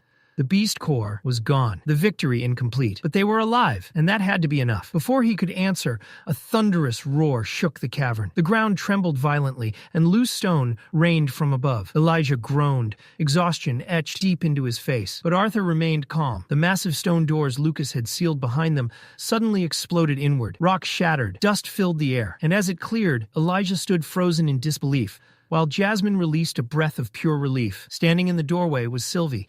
But she was no longer the small, playful companion Arthur remembered. Her body had grown into something magnificent and terrifying. Sleek scales, powerful limbs, and the unmistakable form of a dragon. The name Arthur had once given her now fit perfectly. Her voice echoed in his mind, filled with emotion. She had come back for him. Arthur let out a low whistle, stunned. Sylvie wasn't just bigger, she was massive. Before he could say another word, she lunged forward and licked his face with her long, snake-like tongue, nearly knocking him off his feet. He staggered back, gagging at her breath, yet smiling all the same as her laughter rang through his thoughts. Elijah could only stare, stammering, his mind completely unable to process what he was witnessing. The creature standing before them was wrong in the best possible way. It had 4 fully formed limbs, nothing like a wyvern. Elijah's throat tightened as the words struggled to escape his mouth. His voice shook when he tried to say it, but Arthur spared him the effort. She's a dragon. The word landed like a death sentence to common sense. Elijah looked around the cavern as if anyone, was about to laugh and explain the trick. No one did. There was no explanation to be found. Dragons were supposed to be gone, erased from history, reduced to myths, whispered in dusty tomes. And yet one stood here now, massive, breathing, very real, and bonded to a boy who hadn't even lived a dozen years. Arthur rested a hand against Sylvie's scaled snout. The dragon leaned into his touch, her massive form softening instantly. Her hind leg thumped against the stone in an almost ridiculous rhythm, like a loyal beast responding to praise, rather than a creature of extinction-level legend. Arthur introduced her calmly, as if this was normal. Sylvie, his bond, his partner, his closest companion. Elijah's mind refused to keep up. 11 years old, quadra-elemental, 2 deviances, beast tamer, and now this. Arthur spoke again, quieter this time. The truth was his, but it came with a condition. No one else could know. Jasmine already did. Now Elijah did too. And that was where it ended. Dragons didn't survive the world by being known. Sylvie turned her attention to Jasmine next.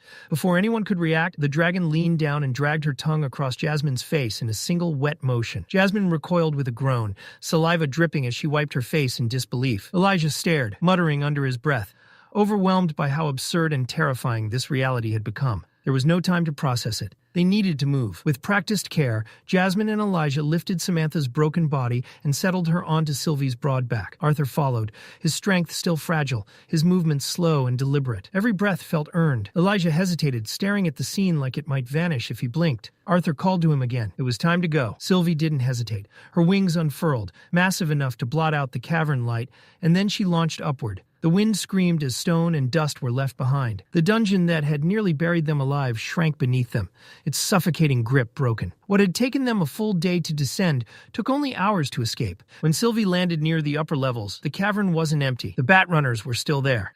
Leathery wings twitched, noses flared. The moment they sensed new arrivals, their bodies tensed, screeching in unison as they surged forward. Jasmine drew her blade instantly, muscles coiled to strike. Then they saw Sylvie. The change was immediate. The batrunners skidded to a halt, claws scraping against stone. Their screeches warped into panic as instinct crushed whatever courage they had. One by one, they turned and fled into the darkness, vanishing as fast as they could. Silence followed. Jasmine stood frozen, sword still raised. Elijah swallowed hard. They finally understood. It wasn't them the monsters feared. It was her. With the threat gone, they carefully helped Arthur down. Samantha was lowered next. Her battered body laid gently against the cold stone. Arthur followed clumsily, pain flaring through every joint. Samantha stirred. Her eyelids fluttered open, and when she saw Arthur, her cracked lips curved faintly. Her voice came out hoarse, barely holding together. "You look better without the mask." Arthur told her to stop talking, to save her strength. She ignored him. With shaking hands, she reached into her robe and pulled something free. In one palm lay Arthur's mask. In the other, Elijah's breath caught. The Elderwood Guardian's beast core. Even on the brink of death, she had taken it. Arthur accepted it slowly, staring at the dull green stone veined with gray patterns, mana humming quietly inside. He said they would sell it and split the reward evenly. Both Jasmine and Elijah refused immediately. No hesitation, no discussion. Arthur protested, confused, but the answer didn't change. Samantha spoke softly, barely above a whisper. She was alive. That was enough. Arthur had killed the beast. The reward belonged to him. Arthur looked down at the core once more, then nodded. He told them to head to the guild hall and bring help. He would stay behind with Samantha. They agreed instantly. Before leaving, Elijah handed over Arthur's belongings, just in case. Then they were gone. Arthur was left alone in the ruined cavern. After a moment, he reached into his pack. His fingers brushed against thin parchment. Sound transmission scrolls. Relief washed over him. His mana had recovered just enough. He recorded a short message. Nothing dramatic, nothing heroic. Just proof that he was alive. The scroll shimmered and vanished, carrying his voice away. It wasn't much, but at least for now, his family wouldn't be left in the dark. Arthur turned his gaze toward Sylvie. She stood beside him, utterly still, yet radiating presence. Even at rest, she felt overwhelming, like a calamity choosing to sleep. Arthur asked her the question that had been burning in the back of his mind since she tore through the cavern like a living legend. How had she grown so much? How had she changed so drastically? Her answer flowed through their bond, clear and unfiltered. She had hunted mana beasts, strong ones, dangerous ones. She had fought, devoured, and absorbed their cores, stacking power upon power in brutal silence. No shortcuts, no mercy, just survival and growth. At Arthur's request, Sylvie began to shift. Her massive form shimmered, glowing faintly as her body compressed in on itself. Bone, muscle, and mana folded smoothly until the towering dragon was gone. In her place sat a much smaller creature, one Arthur knew well. But she wasn't the same. The playful red spikes were gone. Her fur was pitch black, swallowing the light around her. Her yellow eyes were sharper now, intelligent in a way that felt almost unsettling. She looked less like a cute companion and more like a little demon born from shadows. Still, she was Sylvie. Arthur let out a breath he didn't realize he'd been holding. He then pulled out the Elderwood Guardian's beast core. The stone pulsed faintly in his palm, dense with power, humming like a restrained heartbeat. Jasmine and Elijah wouldn't be back immediately. He had time, and wasting time was something he couldn't afford anymore. With his body's unique ability to assimilate mana, this core would accelerate his recovery dramatically. Arthur sat down, crossed his legs, and closed his eyes. Meditation. The moment he drew the mana in, warmth spread through his limbs, flowing through damaged channels, stitching strength back into him piece by piece. His body welcomed the energy like a starving beast, but his mind didn't rest. Lucas Wykes. The name surfaced like poison. Lucas had left them to die. No hesitation, no remorse. Because of him, Brauld was dead. Samantha was barely clinging to life. Blood stained that dungeon long before the Elderwood Guardian ever fell. And Lucas wasn't just some reckless noble brat. He was a Wykes, a name that carried weight, power, protection. Arthur knew better than to rush this. Charging in blindly would only end with more people hurt, or worse. Revenge wasn't enough. Not the shallow kind, not a momentary release of rage. What Lucas had done demanded something heavier, something permanent. His thoughts were cut short by approaching footsteps. Arthur opened his eyes. A group in uniform entered the cavern. Medics, sent by Jasmine and Elijah. They moved fast, efficient, professional. Herbal anesthetics were administered, hands steady as they stabilized Samantha and secured her onto a stretcher. She was alive. Barely, but alive. They recovered Brauld's body next, carefully, respectfully. Outside, waiting beyond the dungeon entrance, were Brauld's wife and child. The moment they saw him, they collapsed. The sound of grief filled the hall, raw, broken cries that dug straight into the chest.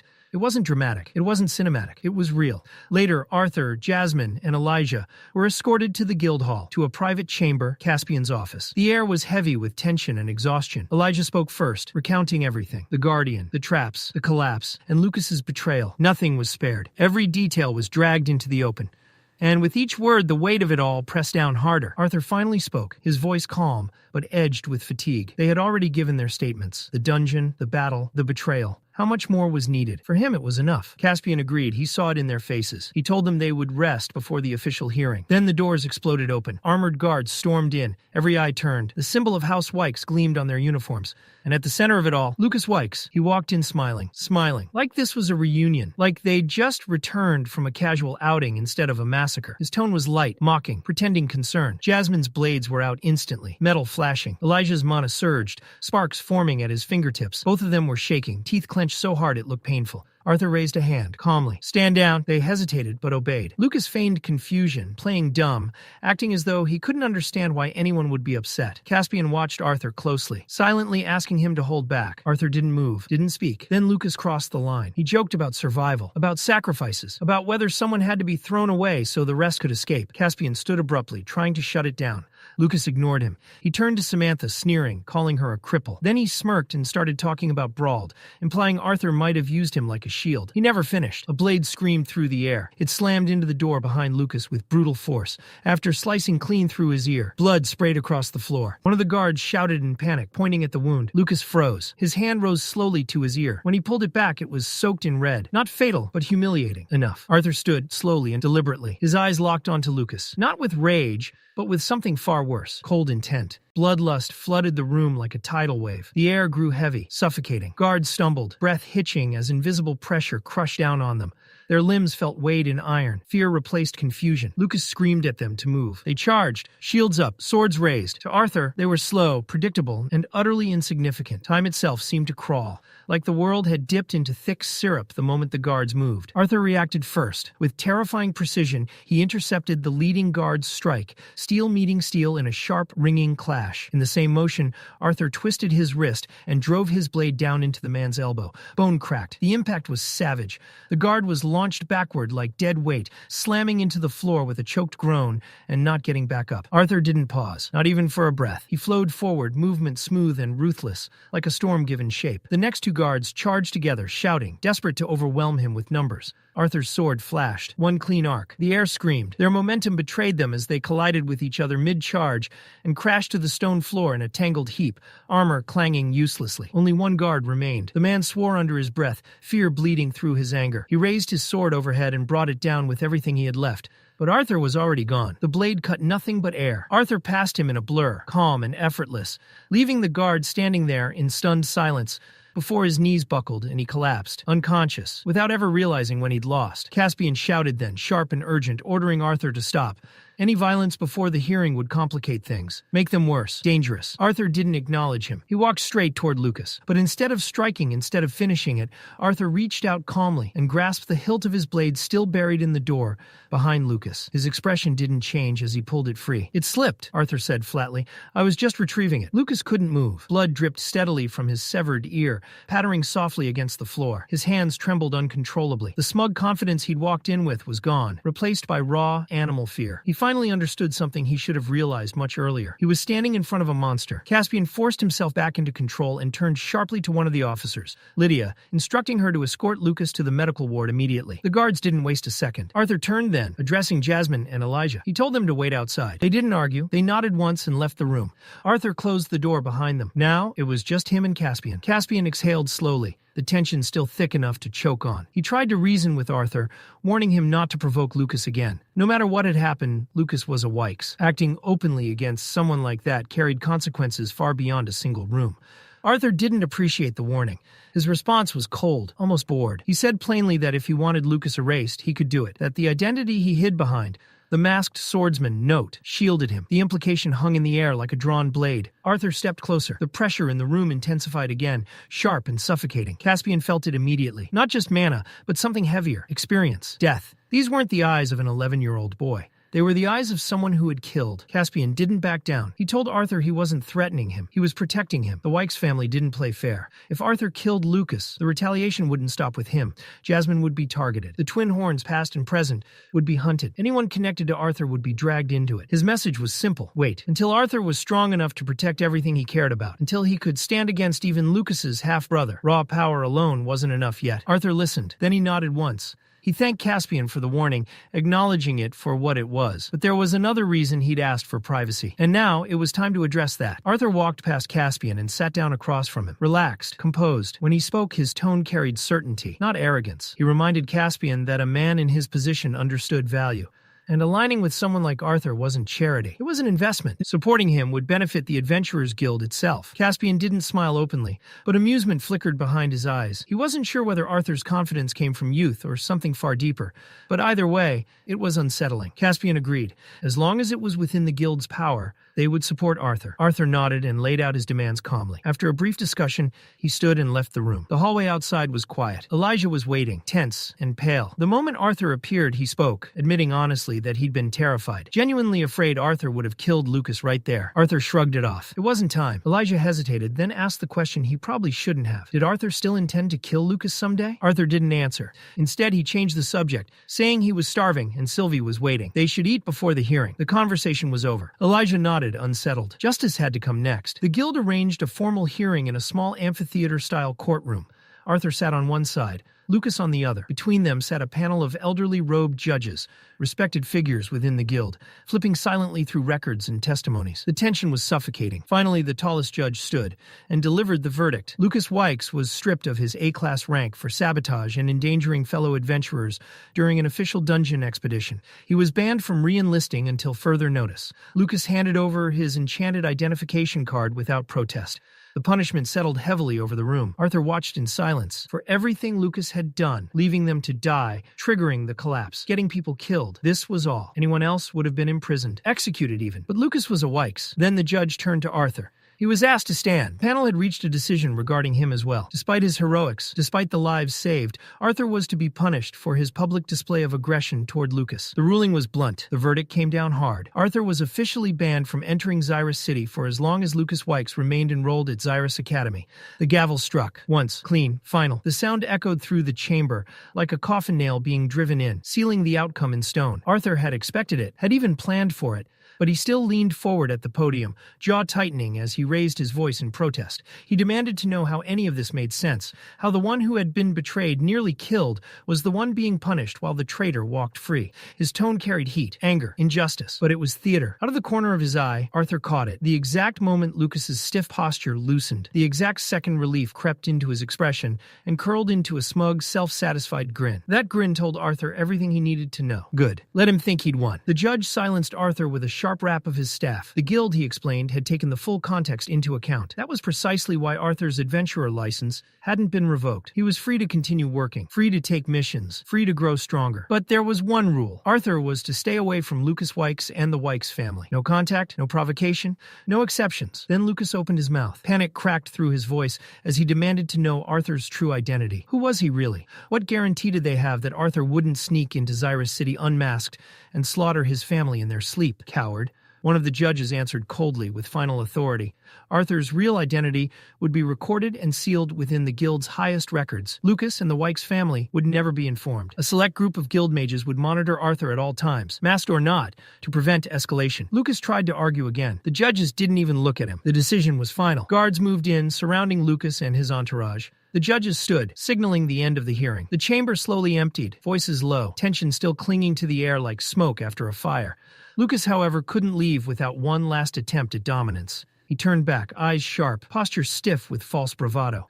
His voice cut through the room as he warned Arthur to keep his distance if he valued his life. Arthur didn't blink. He met Lucas's gaze calmly, almost lazily, and replied with words that were soft, but sharp enough to draw blood. He made it very clear that Lucas's threats meant nothing. That distance was a courtesy, not a necessity. For just a heartbeat, the fear surfaced again in Lucas's eyes. Then he backed away. Silence was safer. Arthur watched him disappear through the massive doors, his expression unreadable. A guard approached Arthur to escort him out, but before he could speak, one of the judges intervened, dismissing the guard politely. He gestured toward a narrow door hidden behind the raised desk and offered to guide Arthur himself. They passed into a quiet hallway, sealed away from the rest of the courthouse. As they walked, the judge finally spoke. He asked whether the outcome, staged as it was, had been satisfactory. Arthur nodded. Everything had unfolded exactly as intended. Lucas had been humiliated publicly, stripped of rank, and left paranoid. Arthur's identity remained buried, for now. The judge clarified that this protection wasn't charity. It was strategy. Delaying retaliation from the Wykes family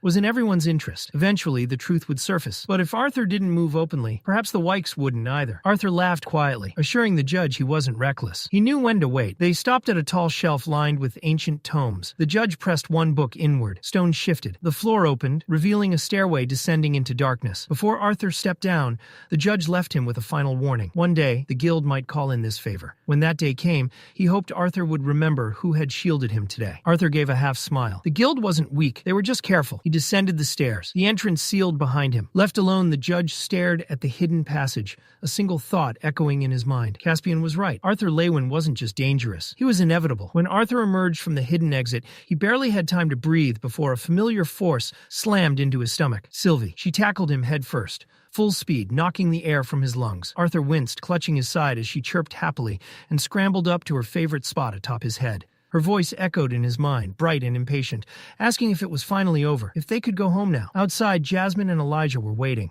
Relief was written plainly across their faces. Arthur gave them a simple nod. It was done. The trial, the confrontation, the chaos, it was finished. As they walked toward the teleportation gate beyond the beast glades, Elijah brought up Samantha, asking if Arthur planned to visit her. Arthur paused, then shook his head. It was better if he didn't. Jasmine could check on her when she recovered. Jasmine nodded quietly, understanding without words. The walk grew quieter, heavier. Elijah mentioned that they'd be parting ways soon. Arthur stopped. He remembered something. Elijah wasn't from Sapin. He had nowhere to stay. So Arthur casually suggested Elijah come live with his family for a while, at least until school started. Elijah blinked, confused. School? Arthur started explaining, only for Elijah to cut him off, annoyed. Of course he knew what school was. He just hadn't planned on attending one. Arthur smirked and reminded him of his goal, to make a name for himself. If that ambition was real, then Xyrus Academy was the path forward. Elijah scoffed. Getting in required money, influence, things he didn't have. Arthur grinned and pulled him into a quick side hug. "Leave that part to your big brother," he said. "Just show up." Elijah protested immediately, pointing out that he was older. But the moment had already slipped out of his control. Arthur turned to Jasmine, calm and decisive, and asked if she could take Elijah home first. Elijah tried one last time to object. He hadn't agreed to anything yet, but Arthur's eyes glinted with quiet menace as he reminded him of one small detail. Lucas Wykes would be attending Xyrus Academy too. Was Elijah really comfortable leaving Arthur alone with someone like that? That ended the argument. As Jasmine and Elijah headed toward the teleportation gate, Elijah's mind was already racing ahead. He started muttering about classes, wondering aloud which paths would suit him best at Xyrus Academy. Then he slowed, turned back, and called out to Arthur. His voice was softer this time, honest, a simple thank you for everything. Arthur watched them disappear into the distance. Only when they were completely gone did the faint smile on his face fade away. A quiet sigh escaped him as his gaze drifted toward the surrounding woods. "Come out," Arthur said calmly. The air shifted. From between the trees, Caspian stepped forward, no longer hiding. His expression was composed, though there was caution in his eyes. He admitted it had been wise to send Jasmine and Elijah away first, just in case. Arthur nodded and thanked him for persuading the judge to follow through with the plan. It had worked. Lucas would remain ignorant, for now. Caspian exhaled in relief, saying he was simply glad it had all ended without anyone dying. Arthur's eyes sharpened. People died. The words landed heavily. Caspian stiffened, realizing his mistake, and quickly corrected himself. Clearing his throat, he changed the subject and tossed a small pouch toward Arthur.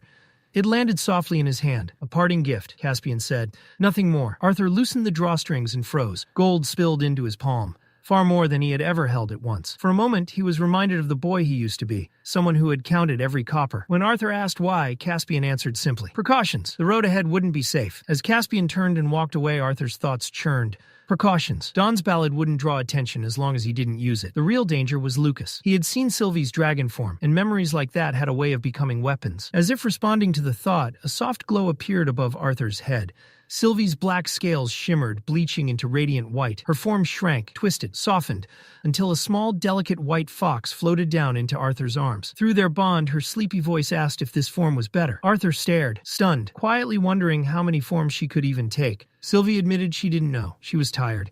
Before he could reply, she curled up against him and fell asleep. Arthur whispered a gentle goodnight, still in disbelief. Standing alone in the quiet woods, Arthur reflected. Having a dragon as a bond came with advantages, and he was only just beginning to understand them. Before using the teleportation gate, Arthur took care of a few unfinished matters. Making sure no one was watching, he slipped behind a tree, removed his mask and coat, and stored them away. He needed to disappear. The town buzzed with life. Adventurers in battered armor moved with urgency, while robed merchants shouted prices for dungeon loot and magical materials. Arthur blended into the crowd, unremarkable, unseen. His destination was a modest shop marked by an old wooden sign, Equius Artifacts. Inside, the clerk offered a routine greeting, until he noticed Arthur's age. Suspicion crept into his voice as he asked if Arthur was lost. Arthur calmly requested a small dimension ring, one that could fit over his thumb. The clerk scoffed. Even the smallest rings were costly. Arthur opened his sack. Gold gleamed. The man's skepticism vanished instantly. Arthur left with the ring in hand, the clerk still staring after him in disbelief. Most of his gold was gone now, spent on a ring barely large enough to store a sword and a beast core. It was worth it. He was preparing for a new life, at least on the surface. Arthur stepped through the teleportation gate and emerged in Xyrus, pausing to breathe in the familiar air. Home. He took a carriage toward the Helsty estate, passing the academy along the way. Xyrus Academy loomed in the distance, massive, imposing. He wondered what it would be like to walk those halls not as a fighter, not as a killer, but as a student. The carriage stopped at Helsty Manor. Arthur slipped inside quietly, careful not to disturb Sylvie. As he climbed the stairs, he stared at the mask in his hand. 2 years. 2 years of hiding behind it. Then, crash! The double doors slammed open. A small girl stood there, hands on her hips,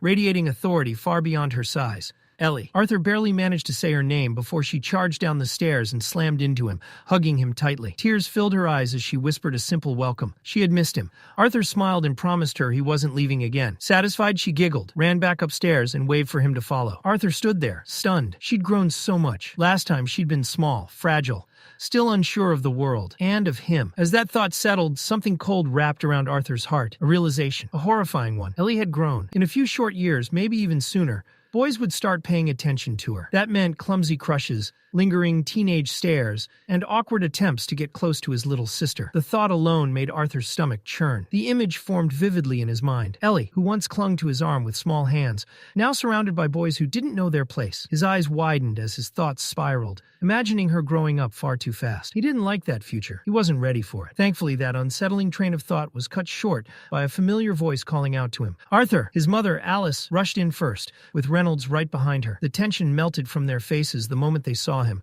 relief and joy softening their expressions. His father, still broad-shouldered and powerful despite the years, didn't hesitate for even a second. Reynolds scooped Arthur up with a loud laugh, pulling him into a crushing embrace that nearly knocked the breath from his lungs. With a proud grin, he joked that Arthur hadn't grown at all since he last saw him.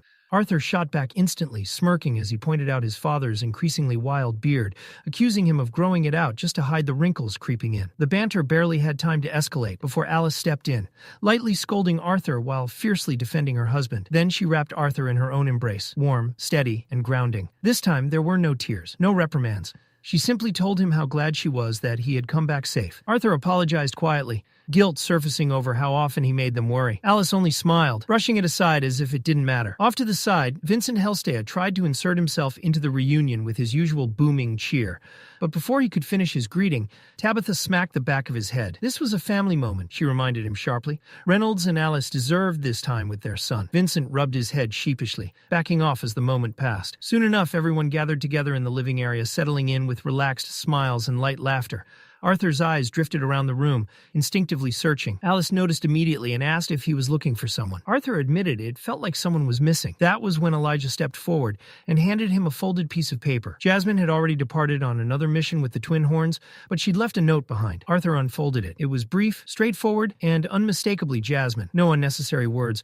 Emotion tucked beneath practicality. Arthur smiled faintly. He'd wanted to see her before she left, But this would have to be enough. Reynolds laughed and remarked that the twin horns always returned eventually, like stubborn weeds that refused to die. Arthur chuckled along, but one more name lingered in his thoughts. He asked about Lilia. Tabitha began to explain, but Vincent cut in far too quickly, puffing his chest out as he proudly announced that their daughter had been accepted into Xyrus Academy. His excitement drowned out Tabitha's words, earning him an immediate response. She grabbed a fistful of his hair and yanked it, scolding him for stealing her moment. Vincent yelped, and the room burst into laughter. Arthur was genuinely impressed. Being accepted into Xyrus Academy was no small feat. It was a major step forward, and a moment of pride for the Hellstaya family. Tabitha, her tone still sharp but sincere beneath it, reminded Arthur that it was thanks to him. Without his guidance, Lilia might never have unlocked her potential. The Hellstays, she said firmly, would always owe him. Vincent nodded along enthusiastically, still rubbing his head, adding that a mage hadn't appeared in their family for generations. Arthur waved it off with a modest smile, saying he wasn't sure about being owed anything, but maybe, just maybe, he'd cash in a favor or two someday. That was when Reynolds could no longer contain himself. He stomped his foot, leaning forward eagerly. Now that everyone was accounted for, he wanted to hear everything. The dungeon, the fights, the adventure, all of it. Arthur smirked and began. His storytelling quickly drew everyone in, the living room of the Hellstay Manor filling with gasps, laughter, and stunned silence at the right moments. Arthur recounted most of the journey, honestly, carefully omitting Lucas's betrayal. His family didn't need to carry that burden. Even without it, the story was more than enough to leave them shaken. Vincent, ever dramatic, compared Arthur's experience to the adrenaline rush of dealing with tax paperwork. Tabitha was quieter, her disbelief evident as she spoke. The idea that Arthur had faced and defeated an Elderwood Guardian, a monster she'd been threatened with as a child, was almost impossible to grasp. As the conversation shifted, Arthur turned to Reynolds and asked about his magic. Reynolds admitted with a sigh that he'd been stuck at the dark orange bottleneck ever since Arthur left. No amount of meditation or refinement seemed to push him forward. Arthur didn't hesitate. He reached into his storage and casually tossed the Elderwood Guardian's beast core toward his father, explaining that while he'd used a portion of it to recover, plenty of energy remained. Reynolds caught it on reflex, freezing as he stared at the dull green core resting in his palm. He held it like something sacred, unsure if he could even accept it, especially knowing the danger Arthur had faced to obtain it. Tabitha gasped as realization hit her. An S-class beast core was worth a fortune. Alice, arms crossed, responded with dry humor, questioning whether the gift made up for the endless worry Arthur had caused her. Arthur grinned and told his father to take it. If Reynolds wanted any hope of keeping up with his son, he'd need it. He even winked, openly challenging him not to fall behind. That was when Arthur revealed his current stage. Light orange. The room fell silent. Vincent's eyes nearly popped out of his head. Tabitha sucked in a sharp breath. Reynolds looked back down at the beast core, his grip tightening, determination flaring in his eyes. He promised Arthur he wouldn't hold back the next time they sparred. Arthur welcomed it with a confident grin. As the excitement finally settled, the family began drifting off to their rooms. The manor grew quieter. Elijah headed for a steam bath, predictably forgetting to lock the door. Just as he started to relax, the door burst open. Arthur strolled in like nothing was wrong, announcing that he'd brought Elijah's pajamas. Elijah yelped in panic, his voice echoing off the steamy walls as he scrambled to cover himself, shouting in pure embarrassment. Arthur squinted through the steam and waved it off, teasing that it wasn't a big deal. He couldn't see anything anyway. Elijah narrowed his eyes suspiciously and asked if that was really true. Arthur just laughed, tossed back a smug remark, and shut the door behind him. A barrage of curses and banging followed, making Arthur chuckle as he walked away. Later that night, Arthur sat quietly on his bed, pulling out the mask he hadn't worn in a long time. Arthur studied the mask in silence, letting the memories settle. 2 full years had passed, years packed with bloodshed, close calls, losses, and growth that had reshaped him in ways even he sometimes struggled to grasp. It felt distant now, like another life layered over this one. Nearby, Sylvie perched comfortably, her presence light and familiar. Through their bond, her voice chimed with her usual carefree confidence, proudly pointing out that she'd grown taller than him at some point. Arthur let out a short laugh, conceding the point. She wasn't wrong. Before the moment could stretch further, Elijah's voice cut in, reminding Arthur that it was his turn to wash up.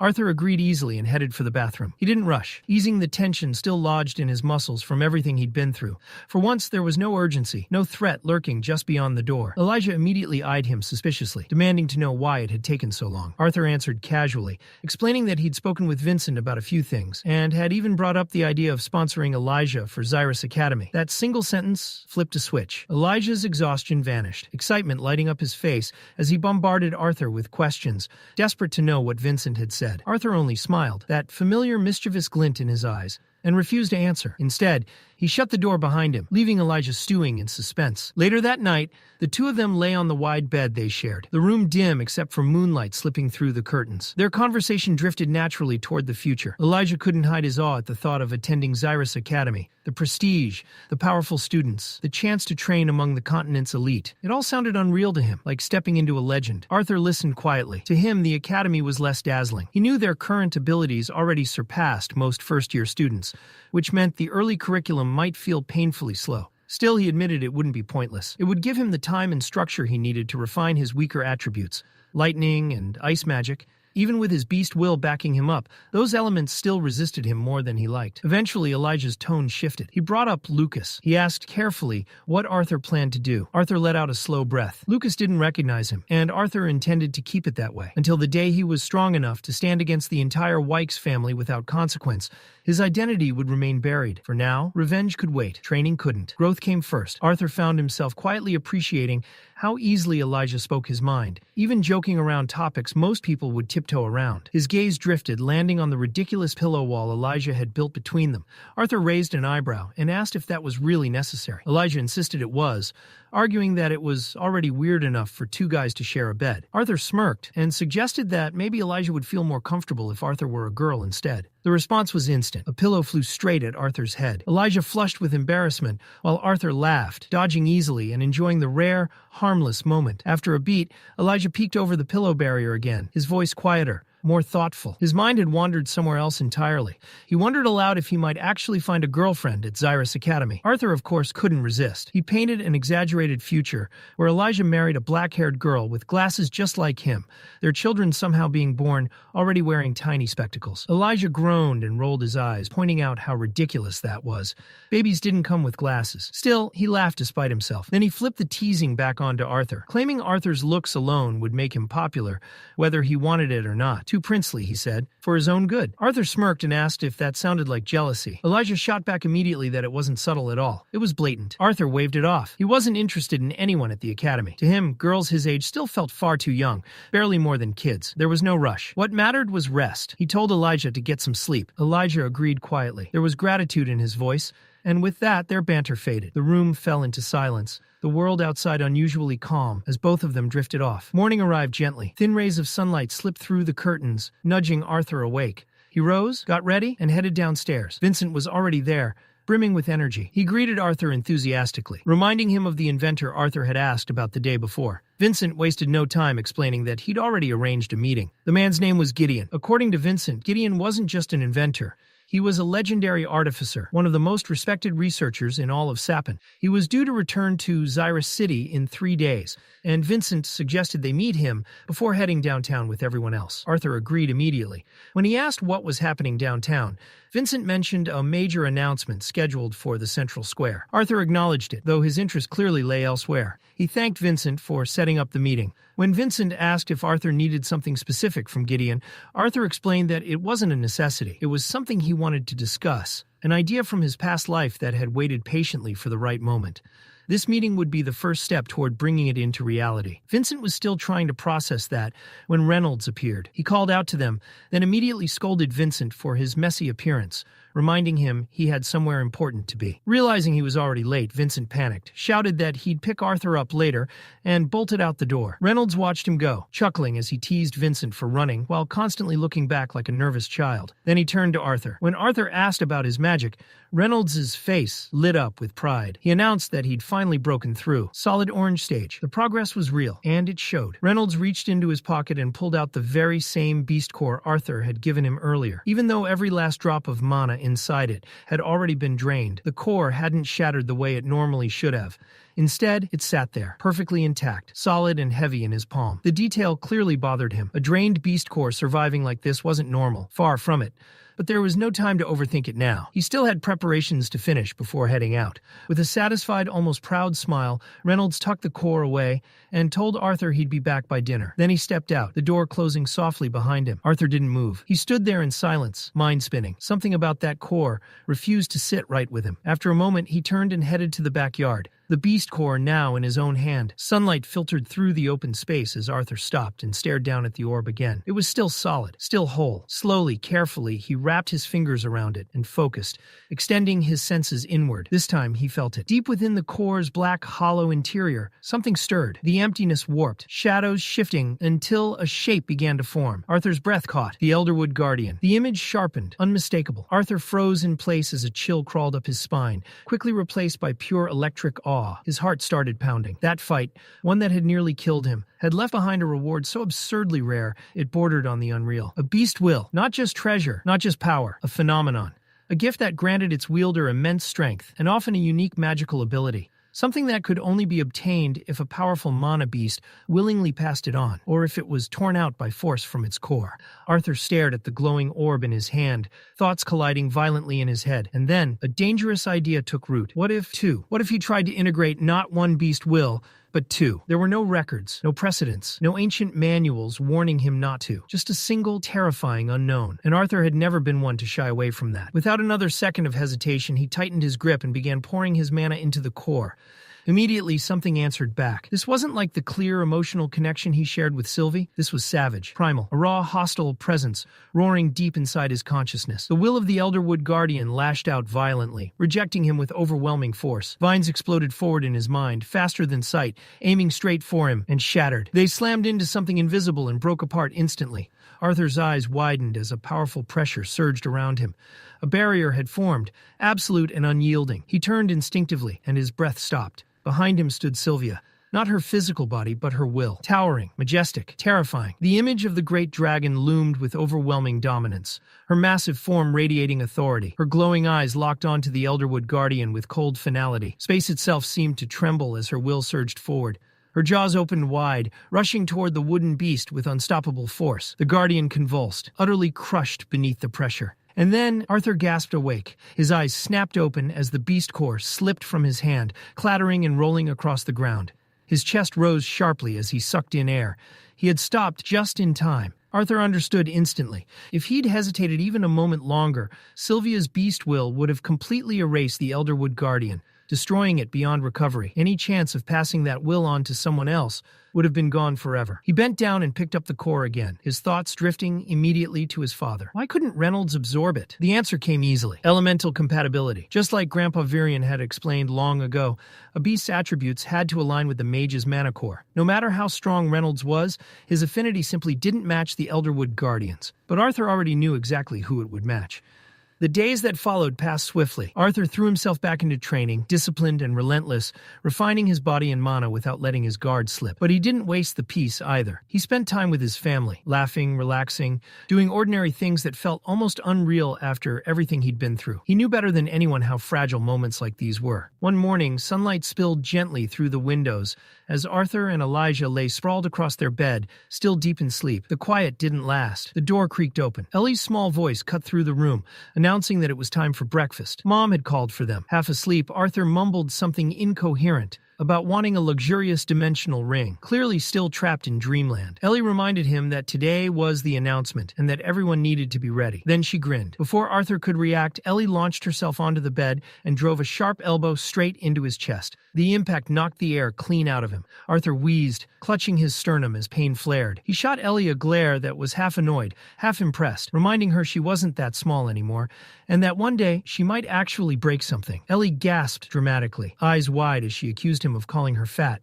The accusation was completely fake, but the chaos was real. Arthur groaned, muttering about whatever insane things she must be learning at that school for proper ladies. Before leaving, Ellie reminded him to hurry up and come down. She, their mother, and Aunt Tabitha were heading out first. Once she disappeared, Arthur sighed, rubbing his ribs again, and wondering where she'd picked up such violent tendencies. From beside him, Elijah answered casually. He had a pretty good guess. Later that day, they boarded a carriage and set off. The scenery shifted as they traveled, towering buildings of the central district, slowly giving way to smaller homes, workshops, and shops. Signboards hung everywhere, advertising artifacts, elixirs, and magical services. The air felt different here, less regal, more alive. Arthur leaned back, rubbing his stomach. He was still hungry. Elijah laughed, pointing out that Sylvie had stolen half his breakfast. Arthur couldn't argue. The little dragon was a menace when it came to food. Elijah decided to check out the nearby stores. Arthur questioned whether he even had money to buy anything. Elijah adjusted his glasses smugly, reminding Arthur that, unlike him, He'd actually been saving his dungeon earnings. Arthur smirked but let him go. He turned to Sylvie and nodded, signaling her to accompany Elijah while he handled something else. As Sylvie followed Elijah off, Arthur and Vincent headed toward a modest house, tucked between older buildings. The place wasn't impressive. Cracked steps, plain door, nothing special at a glance. But Arthur knew better. Behind that door waited someone he'd been very interested in meeting. Vincent stepped forward and knocked firmly on the door, the sound echoing through the quiet street. A moment later, the door creaked open just a sliver. Peering out was an elderly man dressed in a spotless butler's uniform, his posture immaculate. He began to speak in a rehearsed, almost weary tone, explaining that his master was unavailable and did not accept visitors. But midway through his sentence, his gaze shifted. Recognition flickered across his face as his eyes landed on Vincent. The change was instant. His expression straightened, his tone softened, and the door opened wider. With a polite bow, the butler, Himes, welcomed Vincent inside. Arthur followed close behind, earning a brief but curious glance. Vincent returned the greeting with an easy nod. It was clear they had met before, though not recently. The moment Arthur crossed the threshold, he nearly recoiled. A horrendous stench slammed into him like a physical force.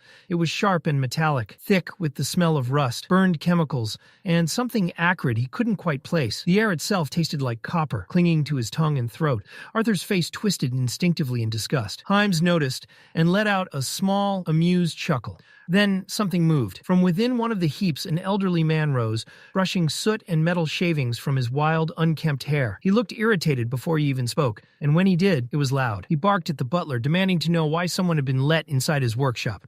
But the moment his eyes landed on Vincent, his scowl softened, just slightly. Not enough to hide his annoyance, but enough to show familiarity. He complained that even though Vincent had called ahead, he wasn't in the mood for visitors. For over a year, he said, royal messengers had been pestering him nonstop, all demanding the same impossible thing: a way to cross the ocean. Arthur let out a small chuckle, genuinely intrigued. Why would anyone want to travel across the ocean in the first place? The answer came fast and sharp. Gideon snapped at him, telling him it was none of his business. Only then did Gideon pause. His sharp, analytical eyes narrowed as they settled on Arthur. There was caution in that stare now, the look of someone who sensed something unfamiliar. He asked Vincent who the boy was. Arthur stepped forward immediately, bowing with perfect courtesy. He introduced himself as Arthur Leywin, son of Reynolds Leywin, his tone respectful and composed. He even praised Gideon's reputation and contributions as an inventor and artificer. Gideon was unimpressed. He waved off the formality and turned back to Vincent, bluntly asking why Arthur had been brought here at all. Gideon made it clear. He did not take students. He did not accept disciples. He did not mentor.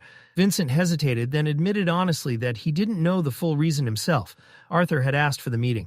Arthur didn't deny it. He explained that he'd originally come to offer something else entirely. But when Gideon mentioned the issue of long-distance travel across the ocean, a new idea had formed in his mind. Instead of explaining, Arthur said it would be better to show. Before anyone could stop him, Arthur walked over to a cluttered workbench covered in parchment scraps and scattered tools. He pulled a clean sheet free, grabbed a charcoal pencil, and began to sketch. At first, Gideon barely glanced over, clearly dismissing it as the pointless doodling of a child.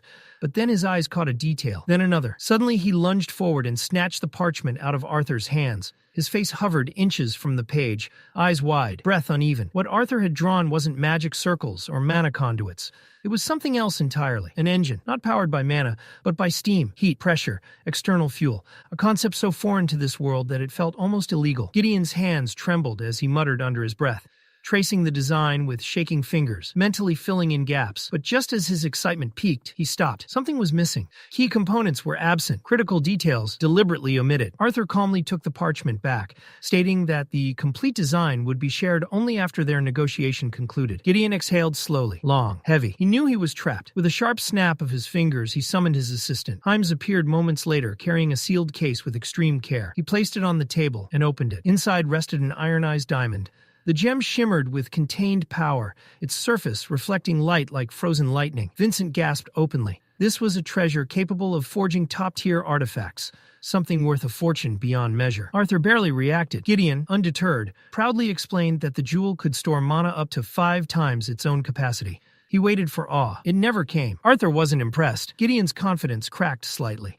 He snapped his fingers again, ordering Himes to bring everything from the middle shelf of row C. The butler complied, and soon the table was overflowing with enchanted weapons, rare tools, and glowing artifacts. Vincent looked like a child in a candy store, eyes darting everywhere. Gideon dug through the pile and produced a mirror, boasting that it could reflect spells up to 5 times their strength. Arthur smiled politely and declined. Again, now visibly shaken, Gideon rushed through item after item, explaining their powers, defensive capabilities, and market value. Many of them were superior to anything publicly available. Arthur examined a few, nodded once or twice, and refused them all. Finally defeated, Gideon rubbed his temples and gave one last order. He told Himes to bring the pendants. Himes hesitated, warning him that those were special. Gideon insisted.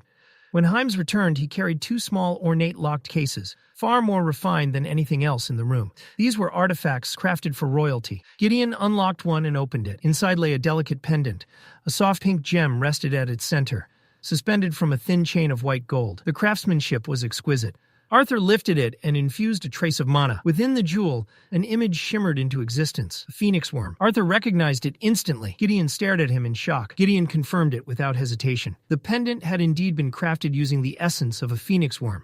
Vincent, clearly intrigued but confused, asked what made those creatures so special in the first place. Gideon explained that phoenix worms were S-class mana beasts, almost as rare and elusive as dragons themselves. What set them apart was a single, terrifyingly powerful trait. When faced with death, they possessed the ability to preserve their own lives. Arthur immediately caught on. He asked whether that same life-preserving ability had been embedded into the pendant. Gideon's eyes lit up as he nodded enthusiastically. Just like a phoenix worm, the pendant would activate in moments of extreme danger, forming a hardened cocoon around the wearer to shield them from fatal harm. But that was only the first layer. If the cocoon were destroyed and the wearer's life was still in jeopardy, the pendant would then consume the mana stored within it and forcibly teleport the user to the safest location they were familiar with. It wasn't just a defensive artifact. It was condensed survival itself, packed into a single jewel. Inside the cluttered workshop, Arthur continued examining the pendant closely. After a moment, he asked the most important question.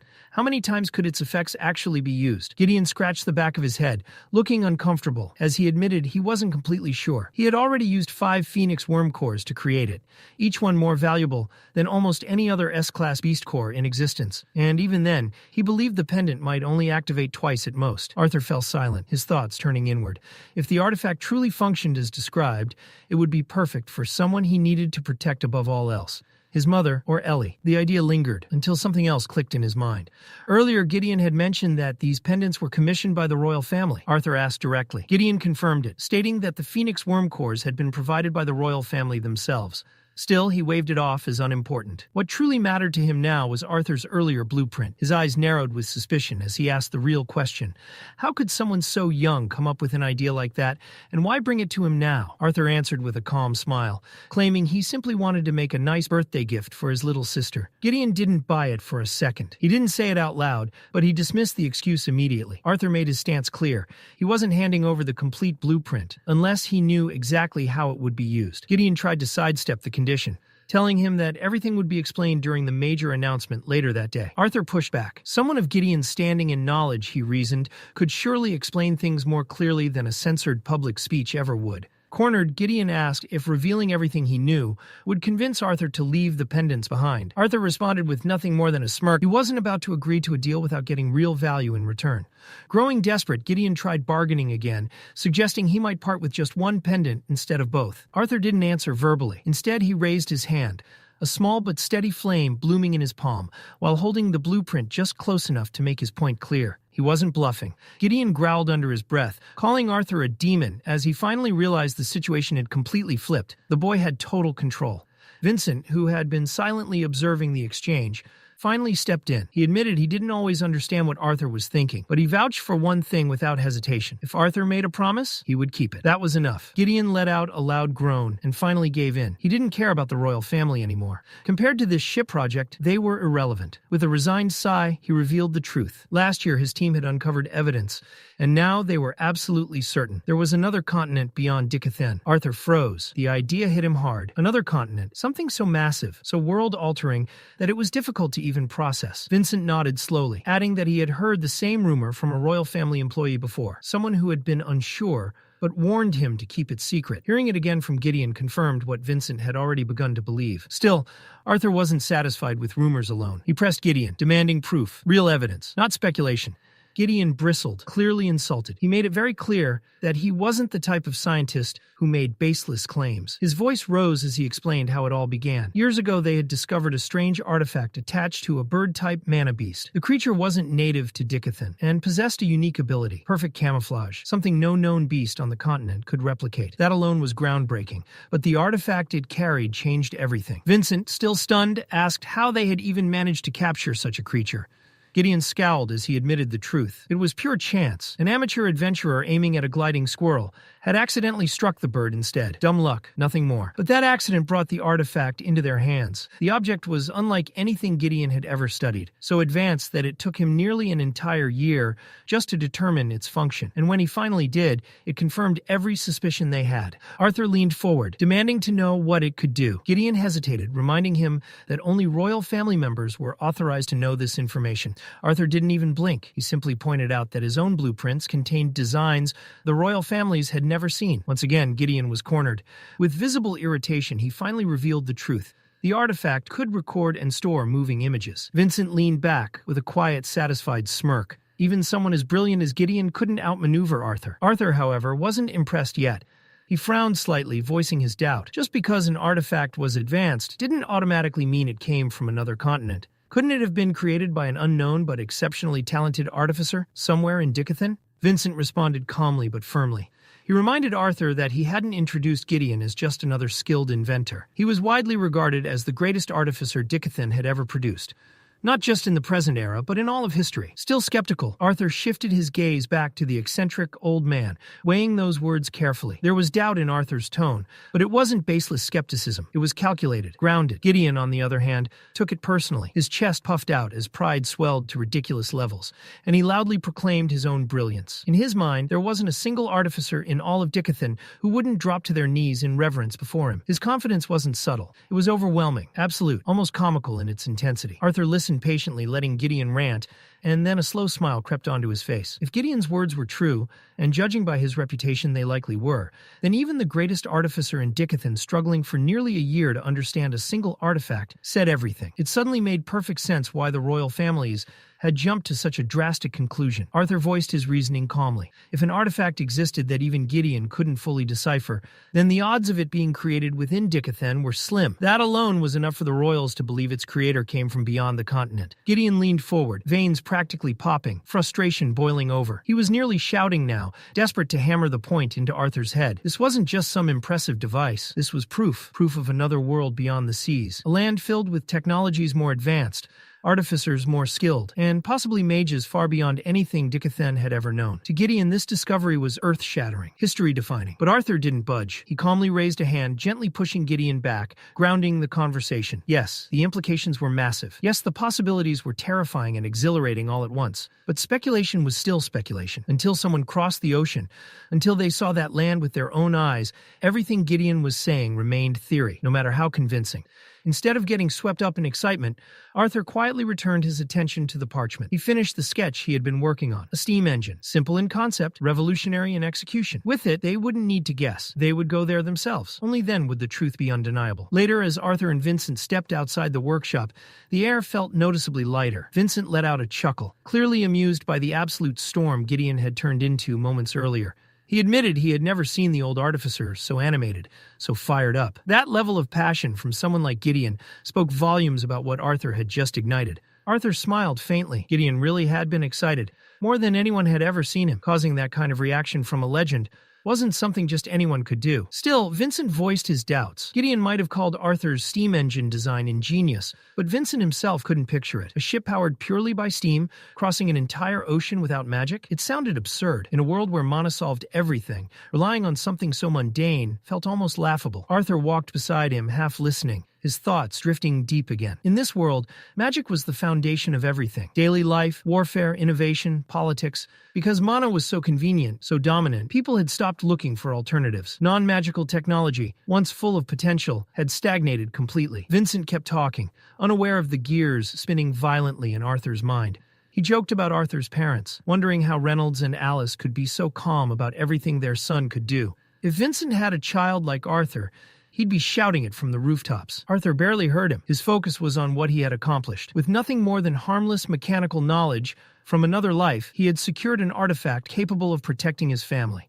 And now, with the possibility of another continent looming beyond Dickethan's waters, Arthur knew this was only the beginning. That was when Sylvie's cheerful voice echoed in his head, snapping him out of his thoughts. She was approaching with Elijah, their presence drawing closer from the other side of the square. Elijah arrived first, brimming with energy as always, talking rapidly about the upcoming announcement. Apparently, Elder Redeus had hinted at talks of unifying the three kingdoms, and Elijah couldn't wait to hear more. Arthur wasn't as optimistic. If unification was truly on the table, he suspected it wasn't just politics. If Gideon was right about another continent, then this move might be defensive, preparing Dickethan for something far larger than internal disputes. Vincent smirked and teased that he already knew what the announcement would be, but before he could elaborate, chaos erupted nearby. The laughter hit first, sharp, cruel, wrong. The group turned toward the sound and saw it immediately. A dwarf boy was being beaten by several students. They circled him like vultures, laughing as he stumbled and fell. Bruised and trembling, the boy begged them to stop, insisting he hadn't done anything wrong. Their leader stepped forward, Jamiel. His voice dripped with arrogance and cruelty as he mocked the boy for being a dwarf, calling it a disgrace to Xyrus Academy. Then came the excuse. Accusations of breaking school rules, of using magic outside school grounds. Jamiel demanded the boy drop his mana barrier. The dwarf stammered, terrified, words barely forming. Jamiel didn't care. With a cold glare, he lifted a metal pipe, ready to bring it down. Before it could fall, Elijah moved. He dashed forward and slammed into Jamiel, knocking him off balance. Elijah immediately positioned himself between the bullies and the injured dwarf, helping him sit up and asking if he could stand. Jamiel rose slowly, rage burning in his eyes. Without warning, he slapped Elijah hard across the face. The sound cracked through the air. Elijah's glasses flew off and skidded across the ground. Jamiel sneered, demanding to know how Elijah dared interrupt his fun. Vincent reacted instantly, reaching into his coat, ready to summon the guards and shut this down before it escalated further. Arthur stopped him. His grip on Vincent's wrist was firm, unyielding. This wasn't going to end with guards.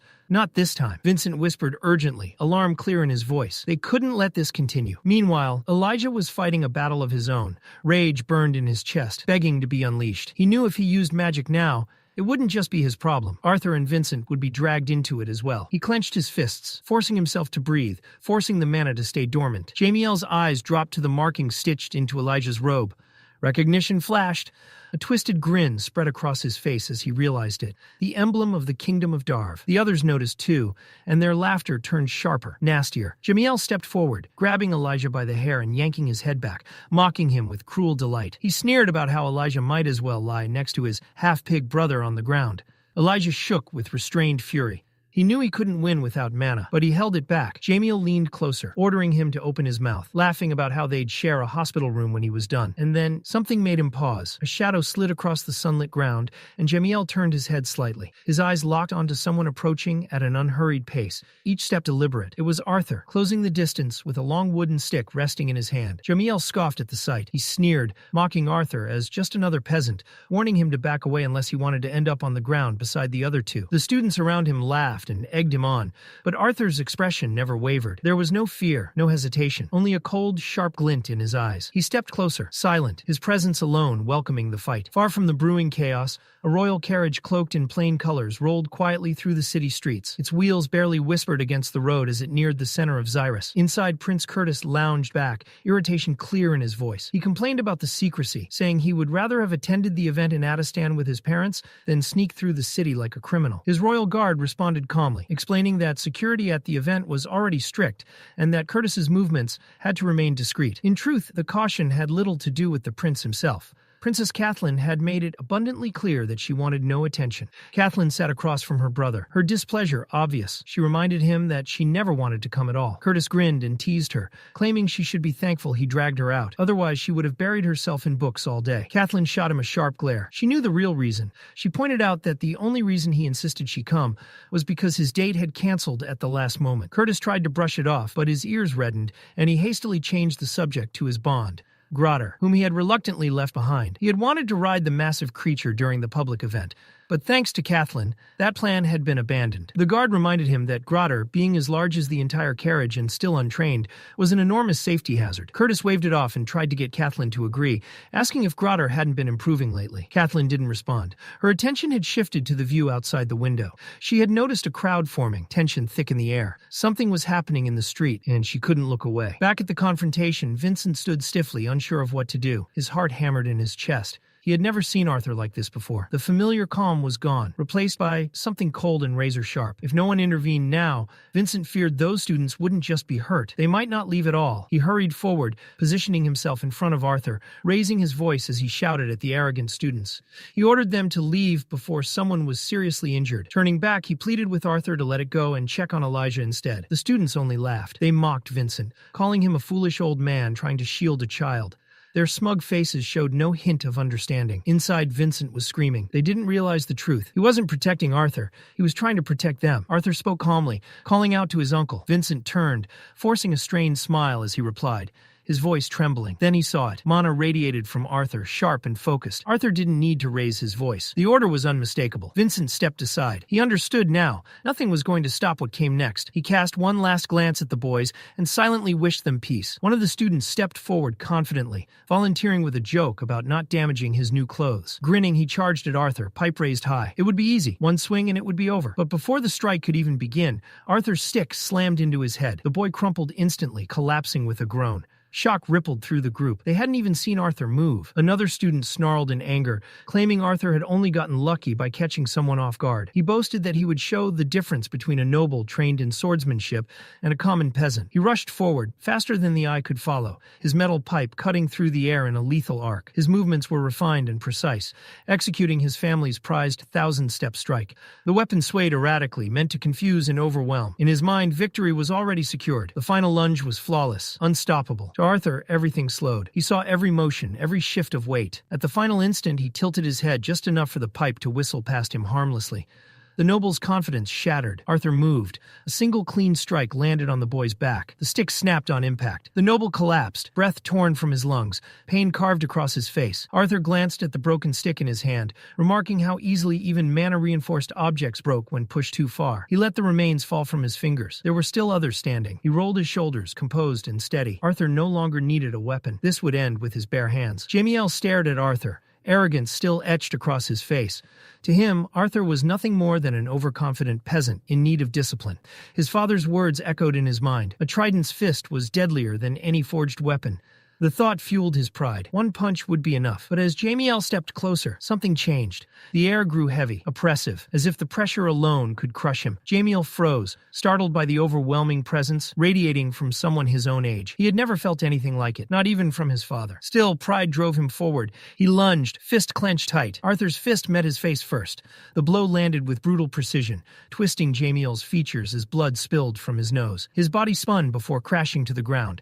His vision swam, but through the haze he could still see Arthur standing there, unmoved. Rage consumed him. Jamiel shouted, seething with humiliation, screaming that Arthur had dared to disrespect the heir of House Trident. In a desperate move, Jamiel summoned his mana. Water coalesced around his hand, sparkling with lethal intent, and with a roar of rage, he sent a torrent of magic hurtling toward Arthur. But before the attack could strike, a solid wall of ice erupted in front of him, shattering his spells harmlessly. Standing calm and composed before the carriage was Princess Kathleen, who had arrived just in time. Her eyes locked on Arthur, memories flickering back to their first meeting at the Helsty auction house. Back then, she had dismissed him as another ordinary boy, just like her immature brother or his friends. But now, there was something magnetic about him, something different. Arthur wasn't like the others. From the carriage, Prince Curtis emerged, voice booming across the street. Explain this. His presence alone froze Jamiel and his gang in place. The royal siblings' appearance struck fear into their hearts, forcing them to drop to their knees, faces pressed to the ground.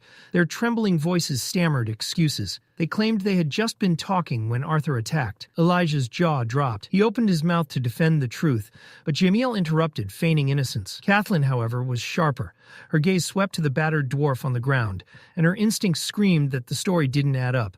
If Arthur had attacked unprovoked, how had the dwarf ended up so badly hurt? Curtis looked to her, confused, but she said nothing, analyzing the scene herself, silently wishing her brother would stop believing lies so easily. Arthur finally broke the silence. His voice, icy and blunt, cut through the tension like a blade. What a joke. Jamiel, still kneeling, smirked internally. To him, it sounded like an insult aimed at the prince himself. The royal guard reacted instantly, seizing Arthur's shoulder and demanding an explanation for his supposed disrespect. Arthur didn't flinch. Instead, he twisted the guard's wrist with shocking strength, keeping his voice calm, almost sarcastic, as he apologized, claiming his tone became sharp when lies filled the air. The guard froze, dumbfounded. Despite Arthur's youthful frame, the raw power in his grip was undeniable. Vincent stepped in swiftly, placing himself between Arthur and the guard. He addressed Curtis directly, clarifying that Arthur meant no disrespect. What Arthur was really saying, Vincent explained, was that the boys accusing him were the ones lying. Curtis's eyes widened in surprise as he recognized Vincent. He greeted him politely and asked why he was here. Vincent explained that on their way to the plaza for the announcement, they had stumbled upon a group of students tormenting a boy. On cue, the injured dwarf coughed up blood, a sharp, ugly reminder of what had just occurred. Curtis's gaze sharpened like a blade as he demanded a name. The leader stepped forward, exuding arrogant confidence. Jamiel L., firstborn of House Trident, he announced. Curtis's eyes narrowed. House Trident wasn't just any noble family. They were major benefactors of both the royal family and Xyrus Academy. The political weight of Jamiel's actions couldn't be ignored. Curtis hesitated, caught between justice and diplomacy. Any harsh punishment could spiral into far-reaching consequences. Kathleen tried to interject, warning that Jamiel's use of magic in public was a serious violation. But Curtis silenced her mid-word, suggesting that since no one was fatally harmed, perhaps it was better to let it slide. Jamiel inwardly celebrated. In his mind, victory was his. His family's influence could shield him, even from the royal family. But Arthur wasn't finished. He turned to Vincent and asked about a two-way communication scroll. Vincent hesitated, unsure, then confirmed he had one. Arthur snatched it without hesitation and activated it instantly. He wasn't calling just anyone. His voice connected directly to Cynthia Goodsky, director of Xyrus Academy. Jamiel's face drained of color. The audacity alone was stunning, and it was happening in front of a crowd. Cynthia's initial irritation melted into recognition and warmth as she heard Arthur speak. Everyone nearby felt the shift. Arthur wasted no time. Calm and controlled, he demanded that Jamiel Trident and his friends be expelled from the academy, citing racial bullying and the reckless use of lethal magic in public. Confusion flickered across Cynthia's face, especially at the mention of Jamiel's full name. Meanwhile, Jamiel stood, grinning smugly, convinced that his family's wealth and donations would outweigh Arthur's influence. Arthur's calm confidence didn't waver. He made it clear. His demands were conditional. The balance of power had shifted completely, and everyone watching understood. This was just the beginning. Arthur made it clear without finishing the sentence. He would only continue attending Xyrus Academy if decisive action was taken. There was no need to elaborate further. Cynthia's voice cut through with unwavering authority, sharp and final. They're expelled. The words landed like a hammer, shattering Jamiel's world in an instant. And just as if fate wanted to pile on the humiliation, his mother called him through her own communication scroll. Her voice was a storm of fury, laced with disbelief and outrage. How could the Academy dare expel her son without explanation? Every syllable dripped with anger, leaving Jamiel frozen in dread. Meanwhile, Prince Curtis stepped forward, his posture shifting from annoyance to measured acknowledgement. With a formal, respectful tone, he apologized to Arthur, admitting that his earlier hesitation had been influenced by political pressure and doubt. Arthur, in turn, nodded and admitted that his own temper had flared during the confrontation.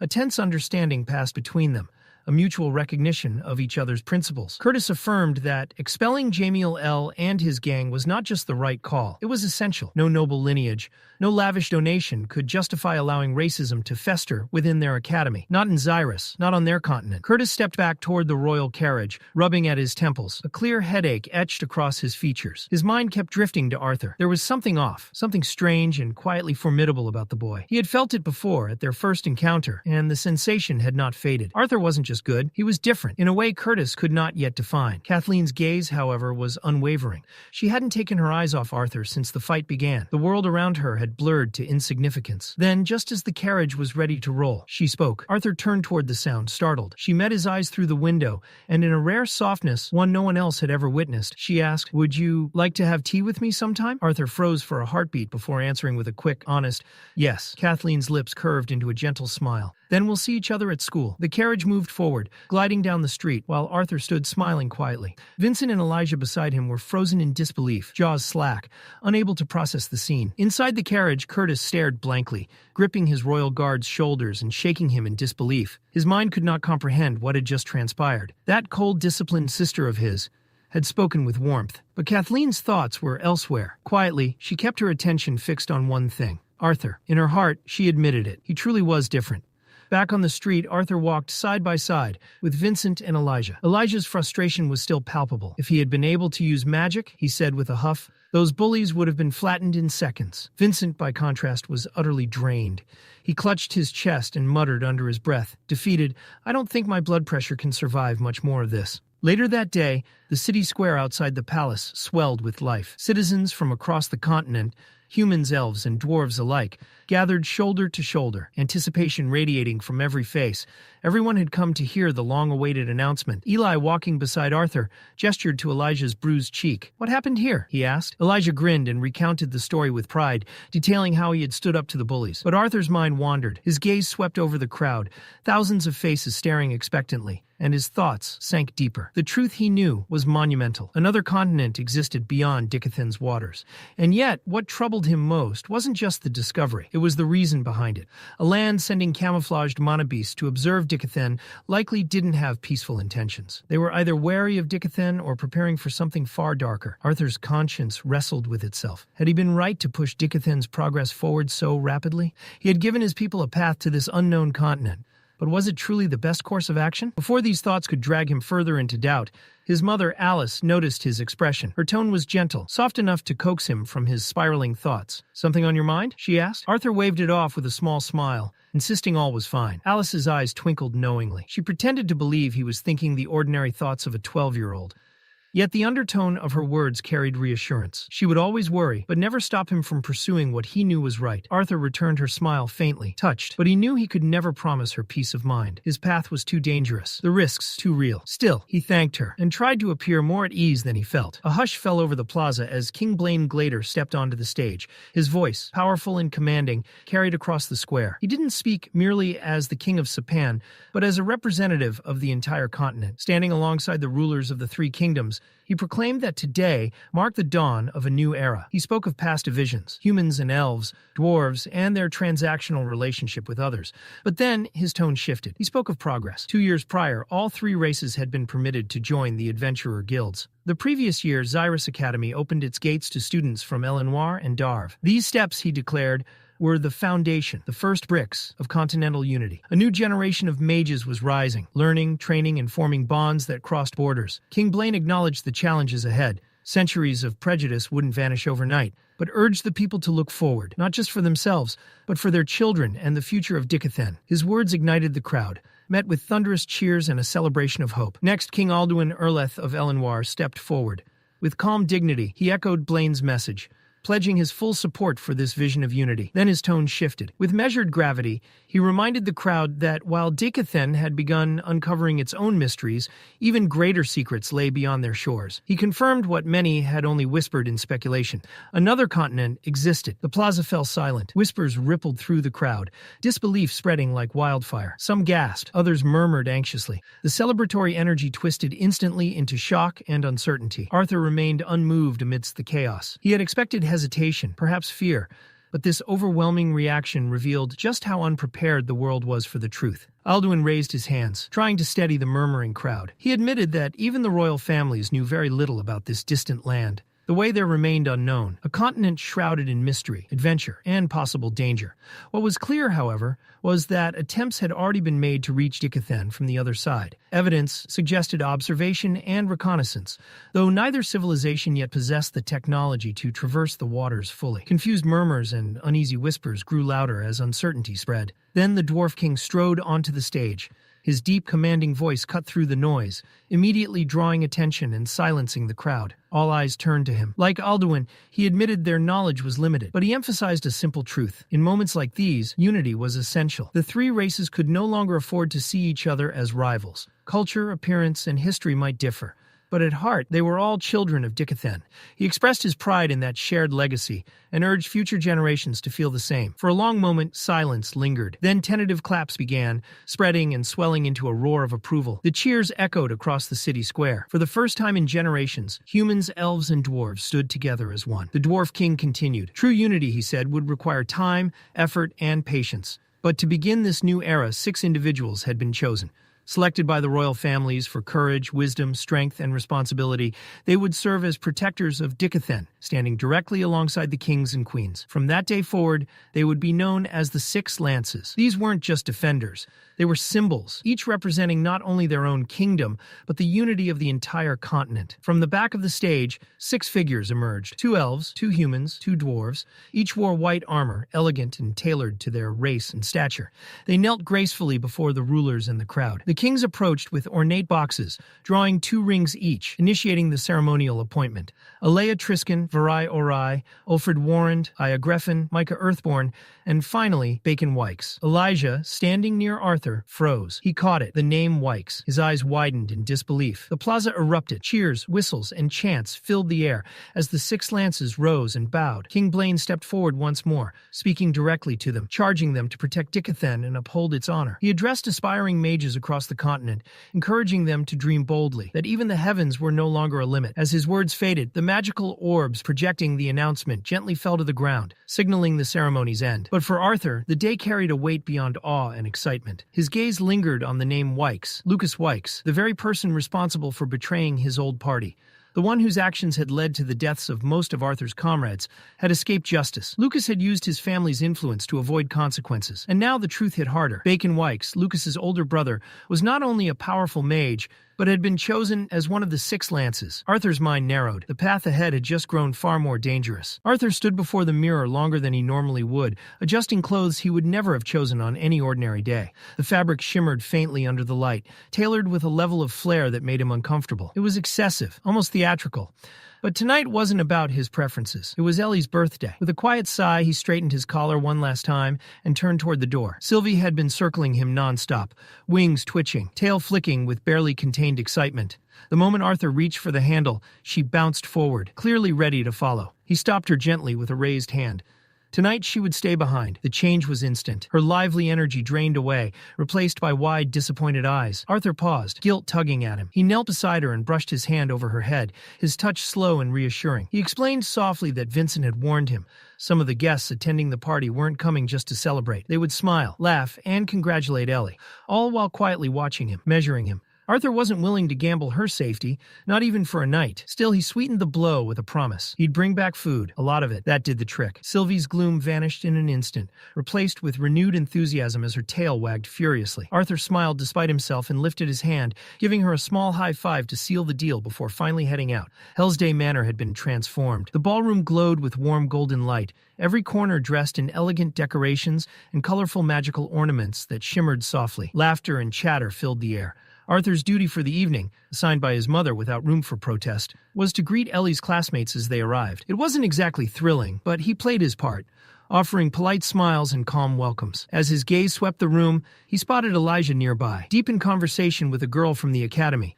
Elijah was laying it on thick, boasting confidently about his imminent enrollment at Xyrus Academy, his charm dialed up to an almost absurd degree. With a dramatic wink, he even asked her out. Then fate intervened. His elbow clipped a wine glass. The crystal tipped, fell, and emptied itself down the front of his shirt. Elijah froze, staring down at the spreading stain in stunned silence. Arthur turned away, lips twitching in amusement, but not fast enough. Elijah caught him watching. Their eyes met, and Elijah shot him a look that practically screamed, "Don't you dare acknowledge this." Before Arthur could enjoy the moment further, Reynolds's voice rang out, loud and commanding, announcing the arrival of the evening's special guests. The doors opened shortly after, and Eleanor's confused voice echoed through the hall as she questioned why they weren't heading out to dinner like she'd been told. She didn't finish the sentence. The lights flared to life all at once. The chandelier ignited in brilliant radiance, magical decorations bursting into color. The room exploded with sound. As everyone shouted, "Surprise!" Eleanor stood motionless. Confusion flickered across her face, followed by dawning realization,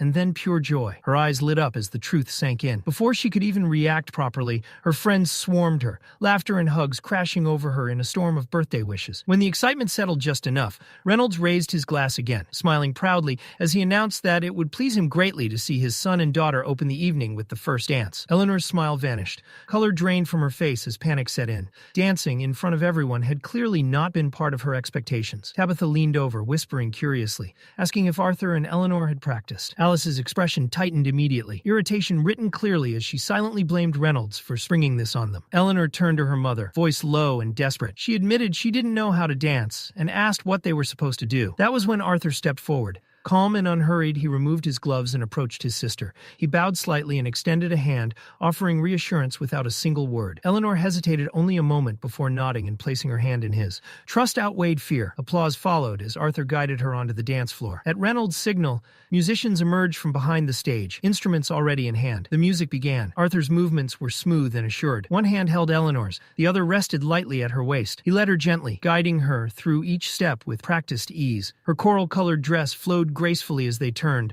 following his lead like a tide. Tabitha watched closely, surprise evident as she once again remarked that she was certain they hadn't practiced. Alice confirmed it, still incredulous. Arthur remained composed throughout. This wasn't new to him. Long ago, another life. He had attended formal gatherings where such dances were routine. The memory of those skills surfaced effortlessly. Eleanor relaxed as the song continued. The tension melted away, replaced by laughter and genuine enjoyment. By the final notes, she moved confidently, perfectly in sync with Arthur. They finished together, stopping precisely as the music faded. The room erupted in applause. Compliments came from all sides. Eleanor glowed, pride and happiness lighting her face. Just as the cheers began to die down, Gideon approached Arthur, clapping exaggeratedly. His praise dripped with sarcastic flair, theatrical disgust coloring every word. Without waiting for a reply, Gideon asked to speak privately. Arthur wasted no time slipping away, heading out into the backyard where the cool night air washed over him like relief. Gideon followed, unsurprisingly unwilling to let the moment pass. Ever blunt, Gideon joked about Arthur performing like the star of a solo play.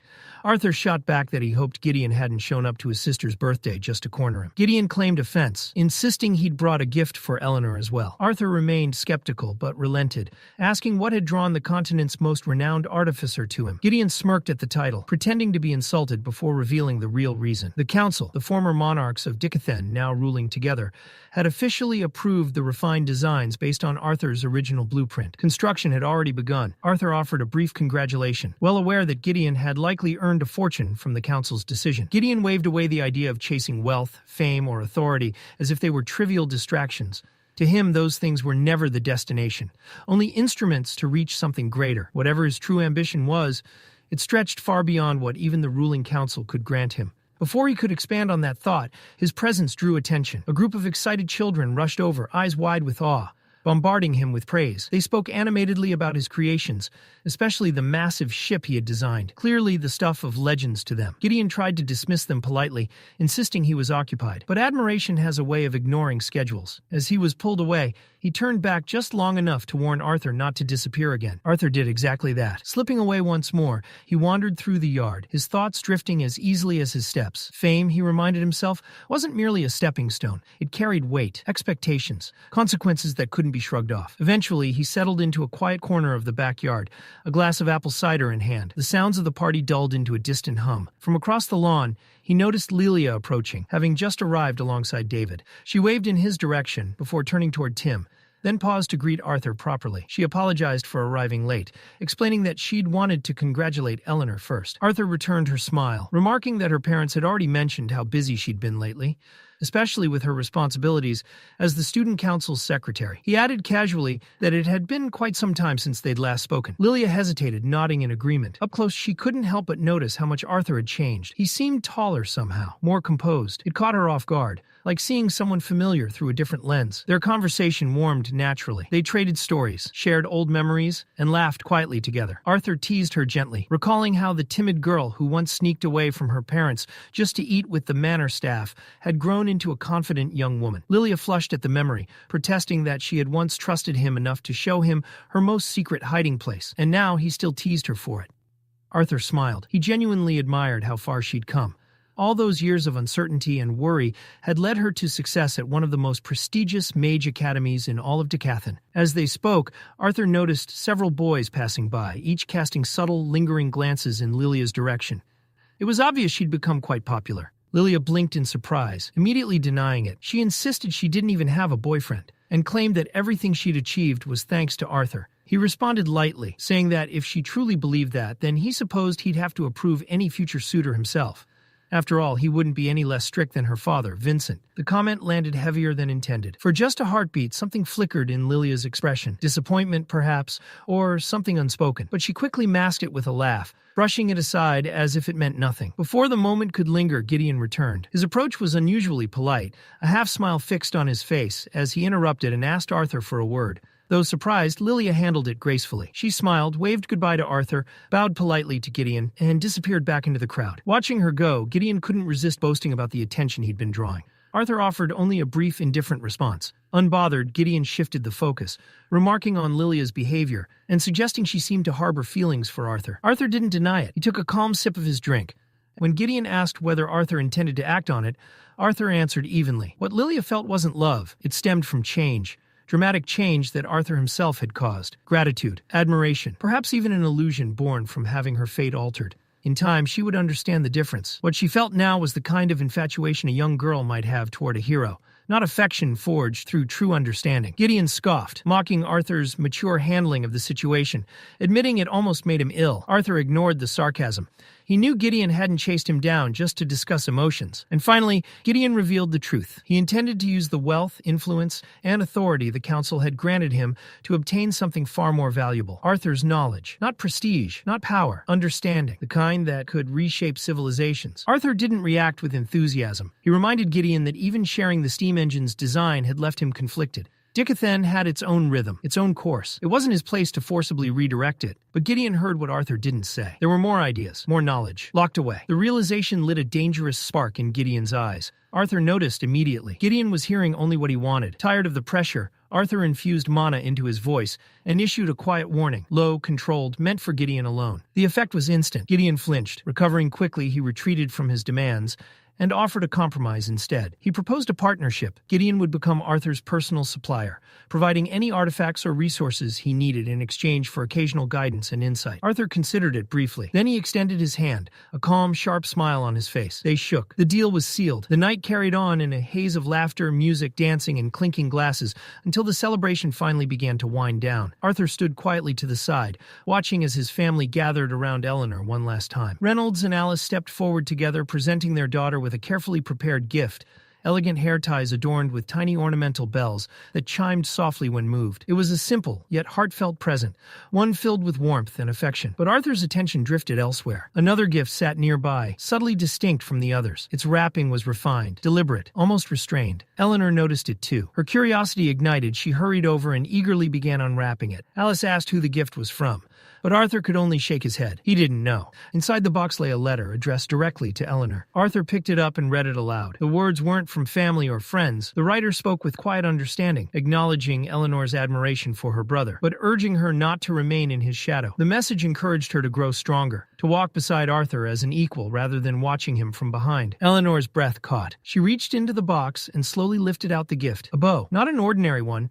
but a masterfully crafted weapon, elegant and refined. Its form alone drew the attention of the entire room. Tabitha was the first to voice her admiration, praising its beauty. Vincent leaned in closer, recognizing the intricate craftsmanship and delicate patterns woven into its design, features unmistakably reminiscent of elven work. Even Reynolds frowned slightly, puzzled by the rarity and meaning behind such a gift. Arthur remained silent. Something about the bow, the intent behind it, the message it carried, stirred a faint sense of familiarity deep within him, a feeling he couldn't quite grasp. Before he could dwell on it further, Eleanor turned toward him, eyes shining, as she reminded him that she was still waiting for his present. Alice gently scolded her for her impatience, but Eleanor only laughed, clearly unable to contain her excitement. Arthur smiled. He handed Eleanor a small box, while discreetly passing a second one to their mother. Eleanor tore into the wrapping without hesitation. The moment she saw what lay inside, her expression lit up completely. Nestled within was a delicate pendant, an enchanted necklace, crafted from rare materials, shimmering faintly with mana. Arthur explained calmly that both pendants were protective artifacts, designed to safeguard them in moments when he or Reynolds couldn't be there. Tabitha admired the craftsmanship aloud, wondering where such rare pieces had been acquired. Vincent answered proudly. They were one of a kind. Arthur stepped closer and fastened the necklace around Eleanor's neck himself. She looked up at him, smiling brightly, as he quietly wished her a happy birthday. The moment was simple and perfect. In the days that followed, life gradually returned to its familiar rhythm. Even Arthur's own birthday passed quietly. Just as he had requested, there were no grand celebrations. The twin horns were still deep within the continent on an extended expedition, though a letter arrived confirming their safety. Unlike Eleanor's lively party, Arthur's birthday was spent with family alone, and that was more than enough. Over the following months, Arthur found himself growing closer to Gideon. Beneath the artificer's eccentric habits and relentless curiosity was someone dependable, loyal in his own way. Their long discussions and shared work slowly formed a bond neither of them openly acknowledged, yet both had come to value. One day, Gideon led Arthur into his personal workshop, a highly restricted facility accessible only to council members and a select few trusted individuals. Gideon took every opportunity to remind Arthur of how rare this privilege was, clearly enjoying the moment. Arthur responded with mild sarcasm. He'd already heard the reminder several times. Gideon accused him of being ungrateful, pointing out Arthur's lack of visible excitement. Arthur countered that it was difficult to feel impressed when Gideon hovered over every detail like an anxious parent. The two bickered back and forth, their exchange sounding less like colleagues and more like family. Gideon joked about their late-night discussions accomplishing nothing. Arthur shot back, telling him to go make friends his own age. Then Gideon's tone shifted. He brought up Arthur's birthday, surprised by how much time had passed. It had already been over 4 months since Eleanor's celebration. Curious, he asked whether Arthur's own birthday had been just as extravagant. Arthur shook his head. He'd asked for something small, private, just family. Gideon found that unexpected, especially after seeing how naturally Arthur had moved through Eleanor's party. Still, after a brief pause, he offered a rare, sincere wish for a belated happy birthday. Then he handed Arthur a box. Arthur glanced at it, amused, asking what it was. Gideon told him to open it. Arthur raised an eyebrow, teasing him for not even bothering to wrap it. Gideon huffed, pretending to be offended and threatening to take it back. Arthur laughed and opened it. Inside was a sleek, finely crafted bracelet, an artifact made specifically for him. Arthur thanked him genuinely. Gideon waved it off, saying it was nothing compared to Arthur's contributions to the steam engine. But then his curiosity surfaced. He asked why Arthur needed a bracelet capable of concealing not one, but 2 elemental affinities. Half-joking, Gideon asked if Arthur was secretly a quadra-elemental mage. Arthur answered casually. He was. Gideon froze. The realization hit him instantly. If Arthur wanted to hide half of his affinities, it meant he was deliberately concealing a vast portion of his strength. And the fact that he'd revealed this truth meant something else entirely. Trust. Gideon asked why Arthur would tell him something so dangerous. Arthur only grinned and winked, joking that the more Gideon knew about how special he was, the more free artifacts he could squeeze out of him. Gideon groaned, thoroughly exasperated, demanding proof one day. Arthur promised he'd show him eventually. Then, smoothly changing the subject, Arthur praised the pace of the ship's construction. He was genuinely impressed by how quickly the project had advanced. Gideon confirmed it with pride. In just a few days, while Arthur departed for his first day at Xyrus Academy, the massive steam-powered vessel, the Decothelis, would finally set sail. Arthur stepped out of Gideon's workshop with his thoughts spiraling. Calling the old artificer a genius almost felt like an understatement. In just a few short months, Gideon had gone from sketches on parchment to the early construction of a fully functional steam-powered ship. Not just a prototype, an entire vessel. The scale of it bordered on absurd. But Arthur knew better than to admire it as a marvel alone. That ship wasn't being built for prestige or progress. It was insurance.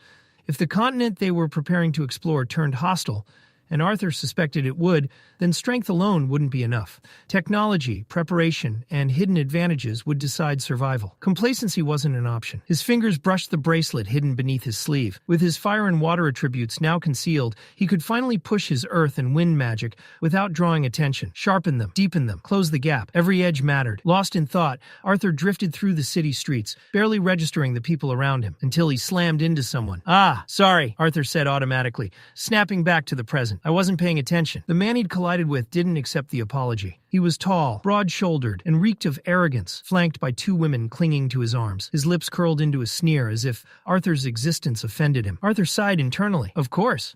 The man puffed up, seizing the moment like it was fate itself. With a condescending tone, he announced that he was a professor from Xyrus Academy, as if that alone placed him above the rest of the city. He lectured Arthur about manners, sneered at his long hair, mocked his build, and bragged about how a real man should look. Then he demanded Arthur apologize, properly, on his knees. When the professor reached out to shove him down, his hand stopped cold. Arthur didn't move, not an inch. Calmly, Arthur let a thin edge of mana seep into his voice. Not enough to cause harm, just enough to bite. He told the man he was willing to overlook the behavior, assuming alcohol had done most of the thinking for him, but patience had limits. The professor stiffened. The power behind Arthur's words hit him late, but hard. He recoiled, yanking his hand back like he'd touched something dangerous. Panic flickered behind his eyes before pride rushed in to cover it. He barked out threats instead. "No one speaks to a professor of Xyrus Academy like that." Arthur didn't reply. He simply turned and walked away. Furious and humiliated, the man shouted after him, spitting one last warning. If Arthur truly was a student at Xyrus Academy, then he'd better stay out of sight, because next time, discipline would be far harsher. Arthur didn't even slow down. Without looking back, he flicked his wrist. Something spun through the air and landed neatly at the professor's feet. A pendant? The Xyrus Academy emblem. Both women gasped. One of them whispered the name in disbelief. The professor stared down at it, his thoughts unraveling as realization struck. He hadn't even felt Arthur remove it. Later that day, Arthur returned to Helsty Manor. The moment he stepped through the gate, two blurs of motion charged him, Sylvie and Eleanor. They leaped at him with unfiltered excitement,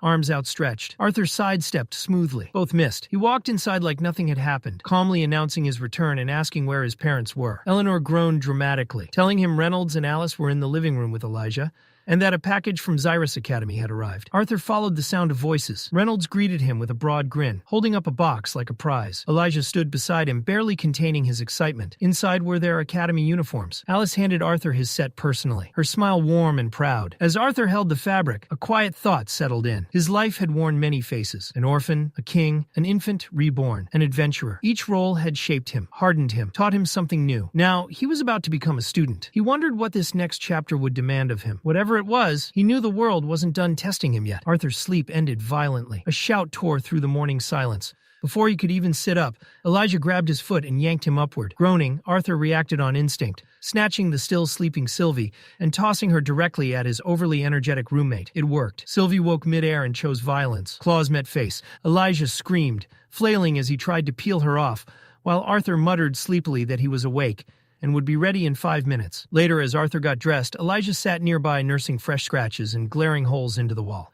He couldn't help bringing it up again. Arthur choosing to enroll as a scholar mage still bothered him. Arthur answered calmly. He wanted knowledge, not just combat. Theory mattered. Understanding mattered. That didn't mean he'd abandoned battle entirely. He still planned to take combat courses. But fighting kids his age didn't excite him. Learning did. Elijah warned him that scholar mages weren't respected by battle mages.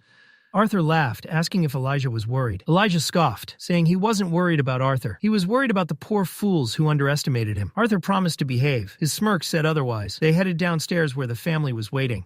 Reynolds urged them to hurry and eat. Eleanor sulked at the table, jealous she couldn't attend the academy yet. Arthur teased her, telling her to train harder if she wanted to catch up. Meanwhile, Elijah turned to Alice, asking for help healing his face. She laughed softly, already knowing exactly who was responsible, and motioned him over with a knowing smile. Reynolds couldn't stop smiling. He stood there, staring at Arthur, like the thought still hadn't fully settled in. His son, heading off to one of the most prestigious academies on the continent. With pride swelling in his chest, he turned to Alice and said, "They must have raised him well." Alice arched a brow. She had raised him. Reynolds coughed, rubbing the back of his neck, joking that the only time he really raised the kids was when they were in trouble. Alice nodded without missing a beat, her agreement light but decisive. Just then, a maid stepped quietly into the room and announced that the carriage had arrived. It was time. Arthur turned to his family, carefully keeping his emotions in check. He rested a hand on Eleanor's head, ruffling her hair gently, and told her to behave while he was gone, and to look after their parents. Eleanor nodded, pretending she didn't care, though the faint pout betrayed her. Arthur reminded her about the pendants he'd given her. Small, discreet, powerful. She was to wear them at all times. As he turned away, Reynolds scoffed loudly, pretending to be offended. Arthur shot back a grin, tossing over his shoulder a warning not to burn the house down during training. Reynolds laughed heartily, pride shining in his eyes as he called his son a cheeky brat. Arthur climbed into the carriage. As it pulled away, he took one last look at the house he'd grown up in. Warmth settled in his chest, the image of his family lingering long after the gates faded from view. The journey to Xyrus Academy wasn't long, but the weight of what waited ahead made it feel much farther. Though the academy stood within the same city, passing through its towering front gates felt like crossing into an entirely different world.